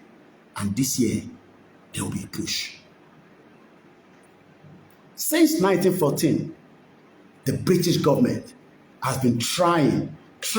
That's why this bastard and Olori Buruku British will be telling us, oh, by 2075, do you know what 2075 means? I will be in my 90 years old. That Nigeria will be a great place. And Olori Buruku, David Lammy is telling us. Why should we trust David Lammy when we cannot trust what they did to us in 1914? Why should we trust them now? Oh, because they are white people. But when she white now, she be black Caribbean low. Black Caribbean low now. Omweru don't suffer by 2075, Nigeria, the most populous black nation. It will be better for you and me. Don't be deceived by the white people, okay? They are the one that put us in this mess. We are reading the letter that we sent to Buhari in 2022. Olórí burúkú òkúkú dá wa lóhùn, bomb bastard. Since 1914, the British government has been trying to make Nigeria into one country. They have been trying to make Nigeria into one country. There's Fulani, there's Hausa, there's Igbo, there's many different people inside one country. Can Germany, Italy, France, Spain, can they live together and call them one country and they will move forward? Idiot all over the place. But the Nigerian peoples themselves are historically different in their background, in their religious beliefs and customs. We don't want Sharia. We don't want Sharia. Buluri Brugu Shaitan of devil. Shaitan of Sokoto. Devil of Sokoto is telling us, oh, let's live and let's live. Let people live in your land. Oloshi. Oloshi. Can I put pork and pig to be running inside the palace of Sokoto? Ṣé a lè dá ẹlẹ́dẹ̀ síbẹ̀ kó máa káàkiri kó máa ṣe kó máa mú káàkiri? Can we operate a pork business in Sultan of Sokoto Palace? Olórí burúkú bomb bastard. Idiot all over the place. But the Nigerian peoples fighting on Twitter, instead of us to come together and say, divide Nigeria. Hey, no, we go and break. You know, go better for you. Go and pick Peter Obi, you know, go better for you. Even Tinubu that is there, we're telling him to break up Nigeria, telling us go and break Peter Obi, and you know shit. Peter Obi call, Peter Obi ni. But the Nigerian peoples themselves are historically different in their background, in their religious beliefs and custom, and do not show themselves any willingness to unite. I marry Igbo and then so bloody what? If you like marry Hausa, if you like marry Fulani, we are never going to be united. We are not one. Nigerian unity is only a British intention for Nigeria. This was Sir Abubakar Tafawa Balewa also said during a visit to University College Ibadan in 1964. You think this fight has just started? Since 1964, we have been told and warned that we are not united. It's a mere geographical location. And idiot Yoruba people will tell you, oh, no, let's just continue to manage it. In Jesus, if you mention Jesus Christ, anybody that mentions Jesus Christ, you think Jesus is as stupid as you are, allow blood to flow all over Nigeria. That's why Prophet Ezekiel said he can see the blood flowing inside Nigerian flag because energetic origin. Blood all over the place. All these politicians that are using human beings to kill and make themselves to be relevant. So stop calling Jesus. Jesus is not stupid. Jesus knows that blood is flowing in Nigeria. Muhammad sallallahu alaihi wasallam knows that blood is flowing in Nigeria. Our God of Yoruba land knows that blood is flowing all over Nigeria, and you are praying for Nigeria by calling Jesus Christ. Stop calling Jesus Christ and stop being stupid. Idiot all over the place. Let any pastor pray for Nigeria. Better keep your mouth shut. Nobody can fool us anymore. Lórí social media, we will use our mouth to fight because we don't have AK-47. Let's continue. In 1964, Tafawa Balewa came to University College Ibadan and said that only British intention is for Nigeria. If you like, dissolve it. If you like, don't dissolve it. I will spend my time. Tafawa Balewa is dead. Awolowo is dead. Azikiwe is dead. Idiot people are still telling us we are united. How are we going to be united? Even those our forefathers that fought for the independence of Nigeria, we want to not to run in Nigeria. Ole. We're not the politician. Ole. 419. Ole. Bomb bastard. Ole. He wants to be senator. Olórí burúkú. We're not that be seen. Di normal aye. Come and show motto. Di yayi. Abi. Ole. Constituency project. Ole. Di Obasa, òrítọ́ ti lé yẹn dànù. Ole. Di governor. Ole. Òrórí ẹ̀ pàlàsà. Bó ṣe ń wò mí. Orí bó ṣe ń wò mí. Ó fẹ́ jí mi gbé. Ẹ wá jí mi gbé. Ẹ rò pé tẹ bá jí mi gbé, èmi nìkan ni mo ṣe Yorùbá nation. There are more deadly people than me. À ń tọ́jú wọn pamọ́ ni. People that are deadly than me, they are there in Yorùbá nation. À ń pín wọn mọ́lẹ̀ ni. Tó bá fi wọ́n sílẹ̀, wá dà nǹkan rú bí wèrè. And tí wọ́n lẹ̀ ní pé no, Papa Akintoye sọ pé no violence in this movement. We will get our country but no violence.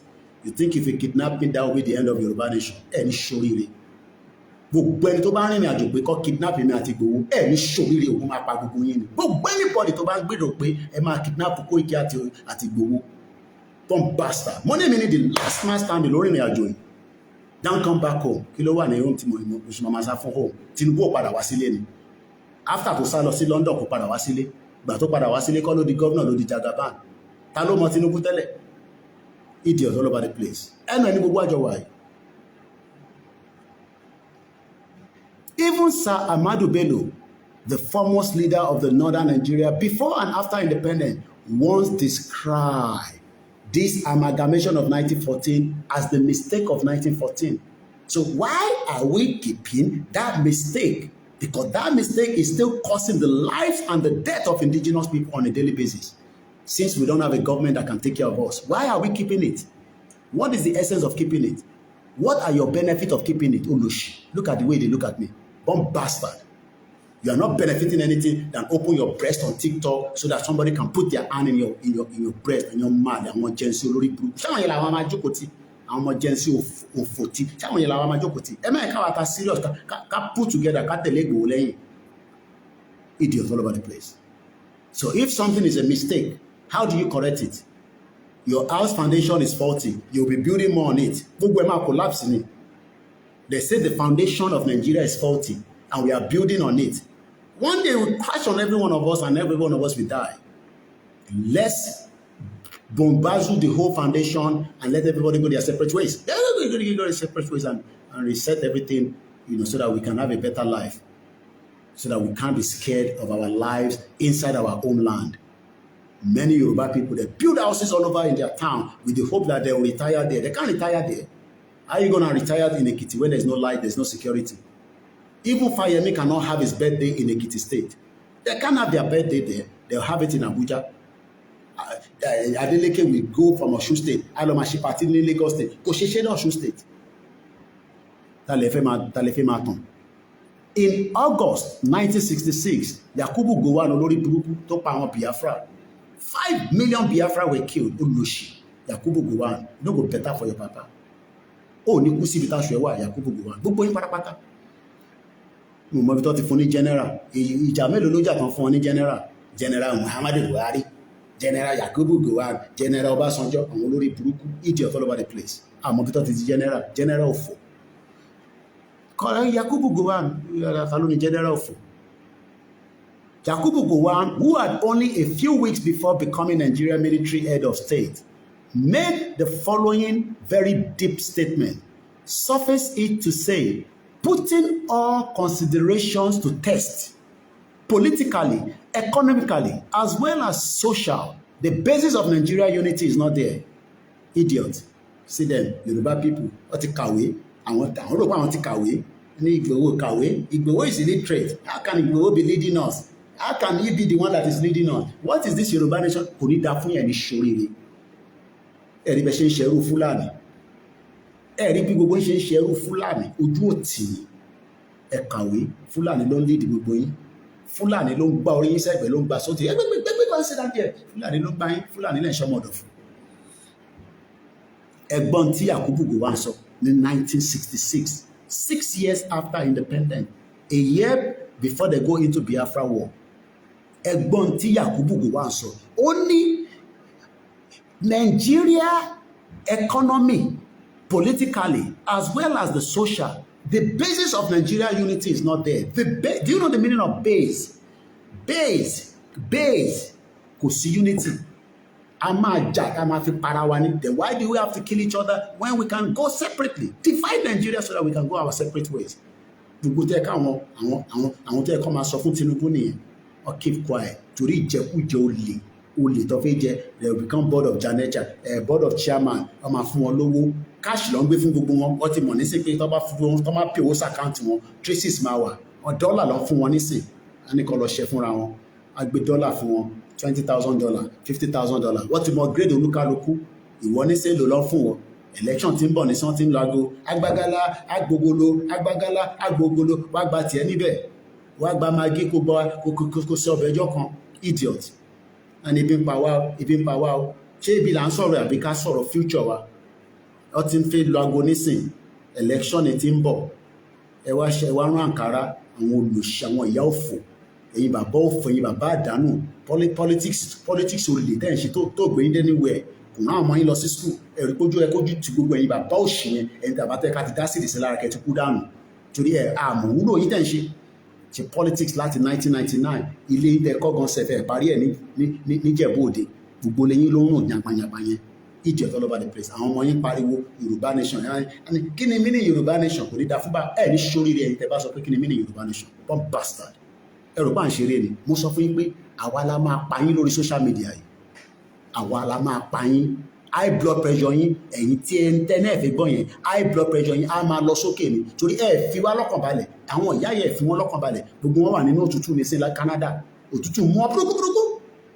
ìyàwó àná olè á máa tan yíta sórí gbogbo á máa tutù gbogbo ara máa tutù òun la wà nígbà ní yes weather yìí ó wà òkè fún wa báyìí òru mú lò tọ́pọ̀ tí weather ti wà nìyẹn bọ́lọ̀ ṣe dá wa nìyẹn need vitamin C àwọn Áfíríkà ní sọkàn wa balẹ̀ àyà mi ò já ó lè bá tuntun dé London nísìn ẹ̀mí àkó sókè ni gbogbo àwọn ìyá tó yẹ kó ti relocate padà wá sílé ó sì wà l'Amẹ́ríkà wà London ìlú ti wà frustrated àwọn nìkan ló ń dágbé nínú ilé àwọn nìkan ló ń dágbé ọmọ ti bá tiẹ̀ lọ ọkọ ti bá tiẹ̀ lọ tó bá tẹ̀ ṣe lọ́kọ́ nù wọn ẹlòmíì ọkọ wọn ti kú ìyẹn lẹ́wọ́n ní káwa má bínú ẹni ká dákẹ́ ẹni tó bá ní ká dákẹ́ ìpìlẹ̀ máa gbà èyí diaspora kí ló ṣe ń ká lára táwọn tó wà lé àwọn tó wà ló ká wọn lára wọ́n lè sọ̀rọ̀ ní ìbẹ́ ti gáàgì wọn lọ ṣe lè sọ̀rọ̀ kò ká wọn lára tó bá tún máa ká wọn lára ńkọ́ gbogbo àwọn tó wà ní Dubai àwọn Ọlákúnlé Abdullahi gbogbo wọn àwọn tó ti travel lọ Dubai ó lé wọn padà wọ́n fún wọn níwèé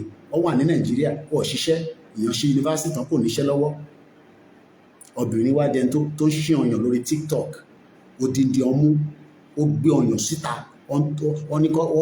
olórí burúkú lẹ́yìn ọkùnrin tẹ́ bá ní kọ́ máa ṣe ọyàn ẹ̀ ní ṣoríire gbogbo ẹ̀dá wà lórí TikTok ẹ̀ ní ṣoríire tẹ́ ní káwọn ẹ̀ máa ṣe ọyàn torí gift ẹ̀fẹ̀ fún ẹ̀ ní ṣoríire èèyàn máa lè ṣẹ́yìn lè ṣe bẹ́ẹ̀ labroad tí táàní ti gbogbo ìmọ̀nù lé ó kù díẹ̀ ẹ jẹ́ ká gba country ṣé bọ́ ṣe ṣe ní London nìyẹn wàá ní kọ́ ọmọ London kó ṣí ọyàn kó bá fún ní £10 àbí and take advantage of the poverty level in Yoruba land. Àwọn obìnrin ìtọ́lọ̀ fún wa ń ṣí ọmú lọ́sàn-án gangan idiot all over the place. Ẹ jẹ́ ká padà sórí lẹ́tà tàǹkà àti fẹ́ ẹ̀ka tó kù díẹ̀ abákàtàn àparí ètò.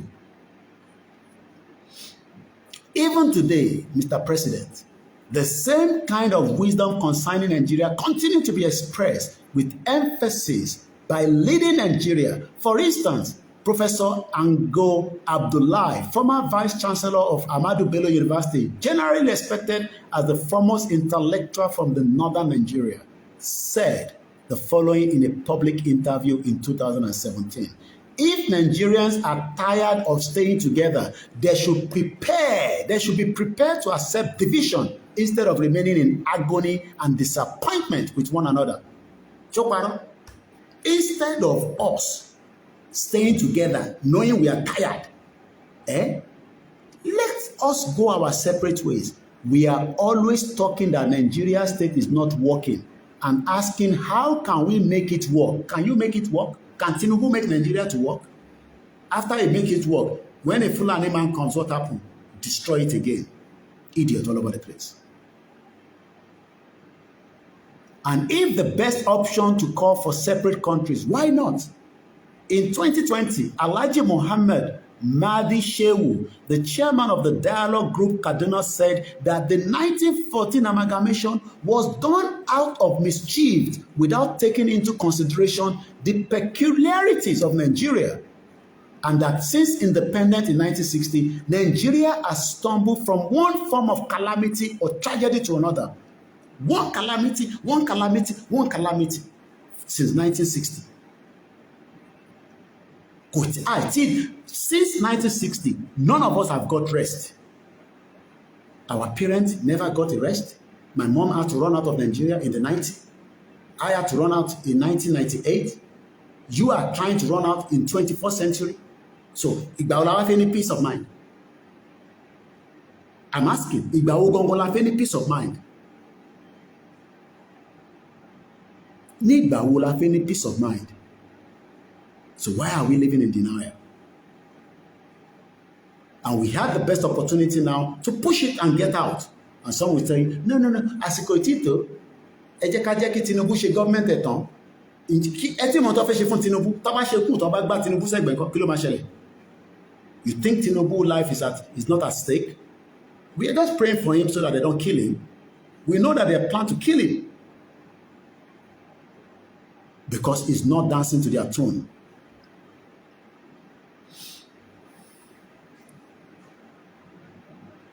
Nigeria has stumbled from one form of calamity or tragedy to another, he added. That obviously not even an angel can ever unite Nigeria, and you are calling Jesus Christ. To back with Jesus, to back but to with Jesus Christ. In Jesus' name, Nigeria will be better. It no go better. I say it no go better for you now. With the amount of blood that is flowing in that country. Call Muhammad, let me hear you. Sallallahu alaihi wasallam. Muhammad can go in. Muhammad, Saudi Arabia is investing $78 billion for protection of their people. They are not less than they are not even up to 40 million as population. We did the program 3 days ago, if not 2 days ago. Saudi Arabia invested from 73 billion to 78 billion for military security against their kingdom, so that no terrorists will come and they will be using Quran, because they know Quran is not going to work. You think they are stupid like me and you. You think Jerusalem is using Bible when they are using Iron Dome to stop any missile that is coming into their land. You think it's Bible that will sort it out. Obviously, not even an angel can ever unite Nigeria. For those of you that say angel, 31 million population with 78 billion as security budget. Oshejare, brother me, OLAKUNLE. 30 something million, and they are using 78 billion. That means they are using 1 billion to protect every citizen. Idiots. In Jesus' name, as we are going now, may Fulani will attack you, Oloshi. Because Babadebo himself is using security with fully armed to travel. It is not stupid like you and put cross on his car. Because you know that cross is not going to work. Because Fulani care less about the cross. They care less about your Bible or your Quran in the car. They will kill you. Many innocent Nigerians have died thinking that they will use Bible to protect their cars, when it is the job of the government to first neutralize any Fulani that is on the road so that you can travel freely on the road. Not that accident doesn't happen. An aircraft fell over in Brazil yesterday. 2 people died. Accident does happen. That is normal. But we're not talking about accident of Fulani killing us because the road is not secure because of our stupid government refuse to put security as the topmost. Instead, they are stealing the money for security budget. And Olori Buruku governor. And when we cause the governor, some of you will tell us not to. To bani kimabu governor koba. Be ni mama ránṣẹ́ sí. I bet to be any mama ránṣẹ́ sí. They have money to protect us. They keep the money. They keep the money because they want to run another election. We will wait and see. Any maku ló maku, any maye ló maye. Lọ́rọ̀ tan five. Ẹ jẹ́ ká kọ́kọ́ fi ẹnu wa ká fi jà ká tó bọ́ sójú títì. Ẹ má yẹ ká yan ọjọ́ ẹ̀ nísìn. Ẹ rí pé some of us, we are already determined. This generation, we are determined. Ẹ má gbàgbé ẹ jẹ́ fi fún wa lówó 30, 96, 80, 88, 48. First Bank, OLAYOMI KOIKI. Every penny is very, very important. Ẹ̀yin tẹ́tí fún wa, àṣírí àtúbọ̀ máa bù sí. Ẹ̀yin tẹ́tí fún wa tẹ́yìn gbogbo lọ́kàn pé èmi náà lè fún bọ́bọ́ ìníjọ́ kan. Ẹ máa fi àdúrà lẹ̀ fún wa. Àwọn tó ń lálàá Koiki àti ríran ọ̀nà máa kidnap fún ara wọn. Bẹ́ẹ̀ bá kidnap mi, ẹni tó wà deadly, mo ní wọn lọ́wọ́ tó pọ̀, mo ń pin wọn mọ́lẹ̀ ni. Tá bá tú wọn lẹ̀, wèrè tó wà lórí wọn ṣúkúná ni. Ṣé ẹ má máa sọ fún wa pé Koiki ó máa kidnap ẹ, tó bá kidnap mi, àwọn tó máa dìde bí tèmi wò wèrè tí wọ́n ó ju tèmi lọ. Bàbá Akíntóyè nílé control wọn. Àwa là ń pin wọn mọ́lẹ̀, èmi àti Gbowó. Pé no, ní tí bàbá bá sọ la máa tẹ̀lé.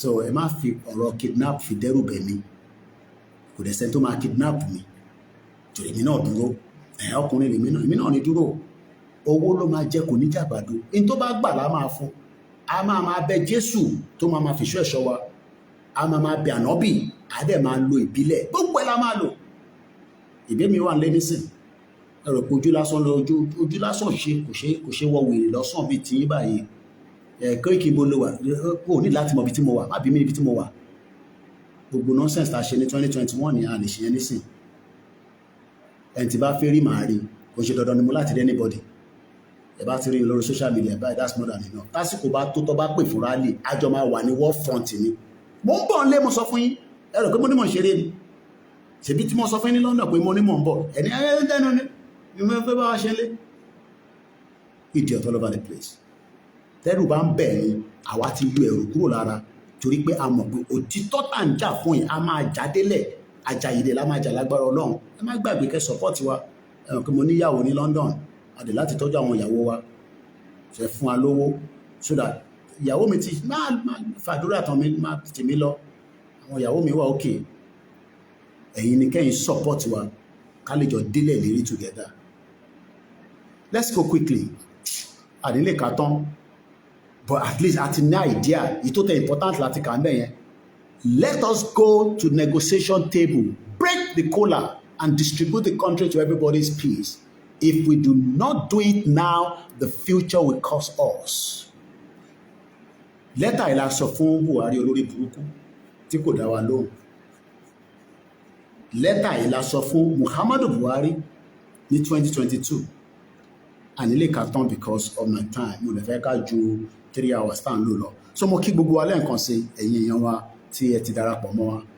Koiki Media bringing the world closer to your doorstep. Ẹ bá wa pín ọ́díò yìí bẹ́ẹ̀ ṣe máa ń bá wa pín ìtókù náà. Jaw is better than war but stupid. Bí àṣà bàbá mi ṣòkòtì ni don't be stupid má fòdò owó ẹ̀kọ́ pa ìdánù defend yourself.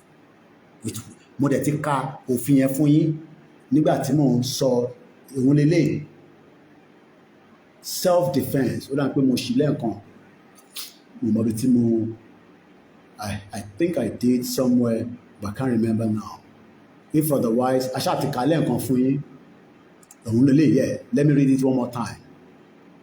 Article 51 of the United Nations Charter gives member state. Kí ló ń pè ní member state? Nigeria is a member of the United Nations. So if somebody wants to kill you, you have the right to defend yourself. As long as Nigeria, who is a member state, is still a member of the United Nations. So don't fold your hand and be crying. Hey, Fulani take power. Fulani kí ni ká wá ṣe sí yẹn? Tí Fulani bá pa yín kẹ́ pa Fulani padà. And bury them all over the way if they call the manure kalẹ̀ sínú igbó wa àwọn olùṣì. Continue to terrorize everybody within Yoruba land. So, according to the United Nations, do nations have right to self-defense? And when they mean nations, it is the citizen. Also, under this charter, international law recognizes a right of self-defense according to Chapter 5, Article 51 of the United Nations Charter as International Court of Justice. Kò síjà níbẹ̀. Right to self-defense is there as long as the government does not put the right measure to protect us. My name is OLAYOMI KOIKI and you've been listening to our late night broadcast on Olórí Burúkú Ọmọ Fúlàní Muhammadu Buhari tó sọ fún wa pé while he was in office the economy was good, the security was fantastic. Kódà ó fẹ́lẹ́ ní A1 lòún gbà nínú security. Olórí burúkú bomb bastard all over the place. Kò ní dá fún gbogbo ìfúlàní tẹ́ ń dá wa láàmú. Ọlọ́run máa dá yín láàmú ní bẹ́ẹ̀ ṣe ń dá wa láàmú tẹ́ jẹ́ kára ayé gbé nínú lórí ilẹ̀ wa. Threatening our people all over the place.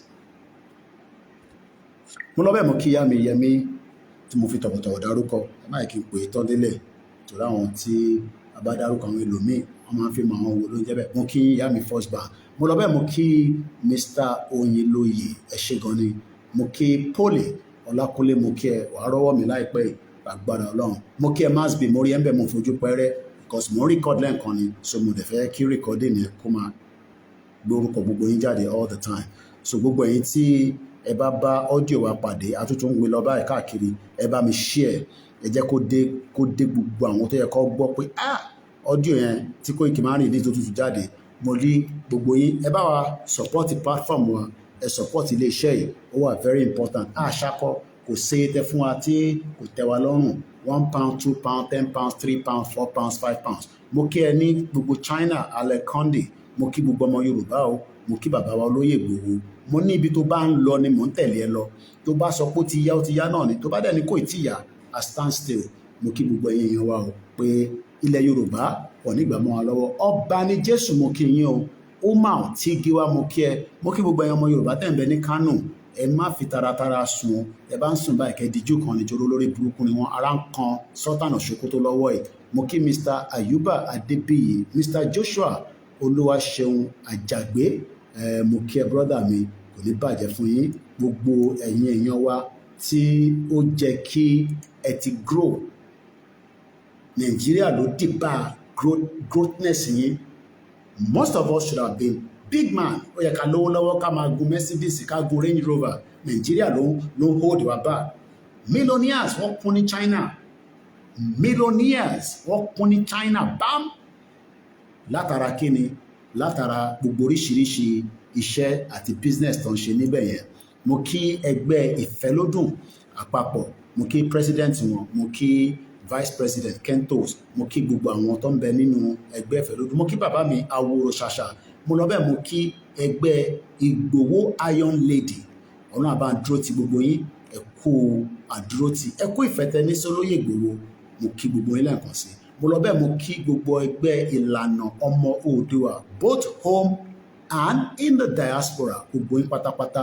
ni mo kí láì yọ ẹnì kankan sílẹ̀ transfer program mi sí níbọ̀ program pé látẹ̀ nǹkan mo cross posted so kò lọ sórí the other platform kó tó di pé mo end ẹ̀ jẹ́ kí n jù síbẹ̀ mo kí gbogbo organization láti Yorùbá ní mí Odùduwà kìíní kan gbogbo ẹgbẹ́ kọ̀ọ̀kan àgbóyin padàlà kí gbogbo ẹgbẹ́ yẹn ló wà very important and unique in this movement ẹgbẹ́ kan ju ẹgbẹ́ kan lọ and like I always say tẹ́ wà ní Yorùbá land ẹ má jẹ́ kí diaspora kankan including myself ká máa feel pé our superior against yín torí àwa labroad bí a torí pé à ń fún yín lówó àbí torí à ń nawọ́ sí yín no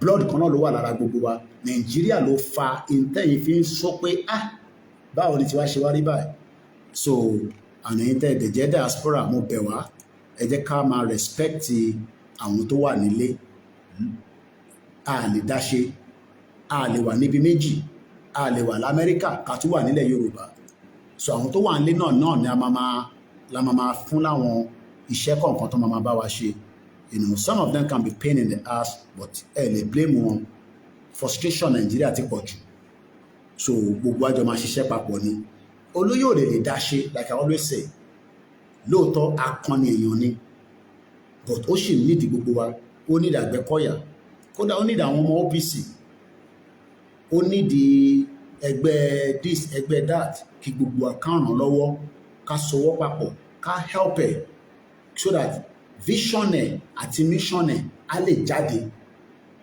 mo kí ẹ brother mi Azeez kò ní bàjẹ́ fún gbogbo àwọn Koiki Media team gbogbo yín pátápátá ẹ má ẹ̀ka give up lóòótọ́ ó lè dàbí pé báwo ló ṣe wá rí báyìí ẹ má wà confused mo sọ fún yín pé gbogbo àwọn Dúpọ̀ ní tìrí yẹn wọ́n wà relevant kò lè gbójú jáde níbi tó wà ọ̀ bíbà bẹ́ẹ̀ dá so gbogbo àwọn yẹn wọ́n wà relevant they are wasting their time tó bá yá kọ́ padà wá darapọ̀ mọ́ wa bọ́ọ̀dẹ̀ darapọ̀ mọ́ wa problem wọn nìyẹn wọ́n bíbà bá wọn dá àti Kúnlé Àlẹ́ àti Fúnlé Àlẹ́ àti gbogbo wọn bí wọn dá wọ́n máa sọ̀rọ̀ wa náà ni because wọ́n mọ̀ pé àwa gbọ̀ngàn la ní action wọ́n ní Koiki ò ní wálé wọ́n ní mo ṣì ń bọ̀ nísàlẹ̀ ẹ jẹ́ kó pè fún rally ọ̀ tí pè fún rally bàbá lèmi wá kí ní Kútọ́nù mo dẹ̀ fi tọ́ àwọn 1 or 2 places kí tó ya padà sí UK gbọ́tọ́ bá ti lu aago fún rally èmi náà ń bọ̀ nílé mass bí gbogbo alájọ́ máa wà ní wọ́n front ẹni máa kú fẹ́ pàdé ní àfẹ́ ó dá ẹ wá pa gbogbo wa ẹ wá pa gbogbo wa ká ríran wò bí ó possible kẹ́ pa gbogbo wa ẹ ní ṣoríire gbogbo wa là ń bọ̀ nílé ẹ jẹ́ kó pè fún rally so gbogbo ẹ̀yin tí ẹ fẹ́ múra sílẹ̀ gbogbo ibi tẹ́ bá lè ti lọ ṣògùn èmi ọmọ ibi tó ti ń ṣògùn ẹ lọ ṣògùn ẹ lọ ọmọ Yorùbá ni wá ewé àti egbò àwa la ní ẹ wá àwọn babaláwo lọ ẹ lọ dífá kẹ́ ṣògùn gidi kẹ́ má jẹ́ kéèyàn kan fún yín ní fà gbogbo kẹ́ má ṣògùn ta ló máa ní kẹ́ má ṣògùn tí pásítọ̀ kan bá ní kẹ́ má ṣògùn kẹ́ fọ́ ìtí ẹ̀ dànù òun ò ṣògùn ni ṣùgbọ́n oúnjẹ láúnjẹ fọ́ oúnjẹ ewédú jẹ́ kẹ́ni kankan gbé yín ní mugun àti kọjá stage yẹn níbi tá a dé nísìn we are 40 plus gbogbo ọ̀kíṣẹ́ ọmọ kékeré ẹ̀yin tẹ́ bá dẹ̀ ti jẹ́ ọmọ 25 má ní pé ọmọ kékeré nìyẹn okó díẹ̀ tí ń le at 16 ló kó ọkùnrin tí máa le so má jẹ́ kẹ́ni kankan deceive ẹ má bínú fọ́rọ̀ àlùfàǹṣá ẹ mọ̀ pá kì í sọ̀rọ̀ àlùfàǹṣá níbí báyìí but that's the fact so don't be deceived by anybody kò bẹ̀sìn jẹ́ kí ọmọ Fúlàní kan kọ́kọ́ gún ẹ lọ́bẹ kó kọ́ yìnbọn fún ẹ kó pa ẹ́ dànù torí lórí burúkú ni wọ́n Fúlàní náà dẹ̀ ń ṣògùn burúkú ẹ bá rò pé ẹnìkan lẹ lóògùn lọ́wọ́ ogun tí wọ́n lè ka tiwa ní àwa la ní ewé àtegbò àwa la ní ogun dẹ̀ ń bẹ ibi tó bá wa dé ni àmọ́ báwọn fake babaláwo ti wà káàkiri àwọn yẹn tẹ̀ ti gbá wa ní láti 2021 gbogbo tó lè ṣe lọ́mọ náà wọ́n lè ṣe àwọn olè wọ́n ṣe ń gbọ́wọ́ lọ́wọ́ àwọn ọmọ yẹn lọ ń gbé gbẹ̀tùgbẹ̀tù lé wọn lọ́wọ́ pọ̀ jẹ́ kí gbogbo ẹ ṣiṣẹ́ má dẹ̀ sáré ju rẹ lọ tọ́ bá ìtì ní ó ti yá má wà Fúlàní lọ sínú igbó ìwọ jẹ́ kọ́ lọ ago náà ní tó máa mú gbogbo wa sáré ẹ má ìtì lọ burn energy yín ẹ prepare ẹ reserve energy yẹn because tá a bá ti jáde sójú títì à ní wọnú ilé until our demands are met. Until our demands are met. And that's about it tonight. Àti ṣe 3 hours. Mo kí gbogbo ọlẹ́ǹkan sí o. And on that note, we might not come out tomorrow. Masbi ṣì fi ṣe interview fún mi. Mo mọ̀ pé ó ń dúró dè mí pé ìjọ ni bàbá ẹ̀ máa wá yọjú sí mi báyìí kó tó tún sá lọ London. Màá yọjú sí Masbi ìfọkànbalẹ̀. I'm still very busy at the moment, but màá dọ́dọ̀ ẹ̀ àyọjú àjọṣe program. So, and on that note, mo kí bàbá Akíntóyè, bàbá dáadáa, bàbá dáadáa. Ṣé fọkàn yín balẹ̀ ìbẹ̀rù ní ká yọ kúrò lọ́kàn ara wa ẹ̀yin ìyá wa náà ẹ máa wọnú ilé àdúrà pé àwọn ọmọ tó fẹ́ dìde lásìkò tó fẹ́ dìde kí gbogbo áńgẹ́lì tó ń bẹ ní gbogbo ayé kó sọ̀kalẹ̀ kó protect wọn that's all ẹ má dẹ́rù bà wá ẹ má kẹ́mi ń sókè Kóìkì owó tuntun dé o àfẹ́ gbogbo yẹn ẹ má dẹ́rù bà wá because ẹ̀yin ò lè jáde àlèmáníkẹ́yìn ya 70 ya 70 ya 80 kẹ jáde àwọn ọ̀dọ́ náà la máa jáde àdúrà ní kẹfì tiwa lẹ́yìn ẹ̀yin tẹ́ bá dẹ̀ lówó tẹ́ fẹ́ fi support ẹ pé YSDN kẹ dáwó síbẹ̀ ẹ̀yin tẹ́ bá lè support platform kankan àwọn organization èmi náà ń dáwó sáwọn different groups níwọ̀n bá ti bá lè ní and month lọ́ máa sìn yá wa Mrs. Juliet Akitoye she will be buried in Ado Ekiti 27-28 ó dà kọ́ náà máa ṣe nǹkan songs of service ní Lagos State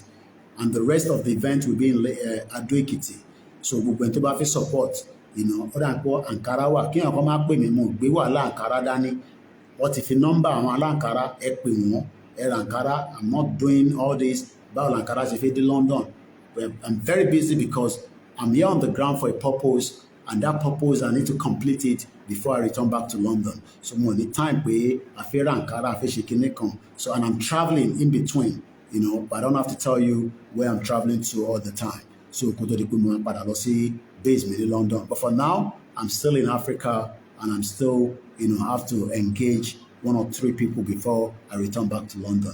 And on that note, mo kí gbogbo alẹ́ nǹkan sí. Let's stay safe and let's also remain vigilant. Vigilant. Èmi náà wá vigilant, kẹ́yìn náà wá vigilant, okay?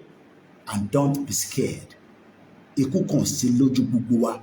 A máa dàgbà, a máa dògbò, a máa gbádùn ilẹ̀ Yorùbá ká tó kú. Torí àgbádùn Nàìjíríà. Nàìjíríà ò ń ṣe country tí yàn gbádùn. So mo kí gbogbo alẹ́ nǹkan sí. A very good morning and bye for now.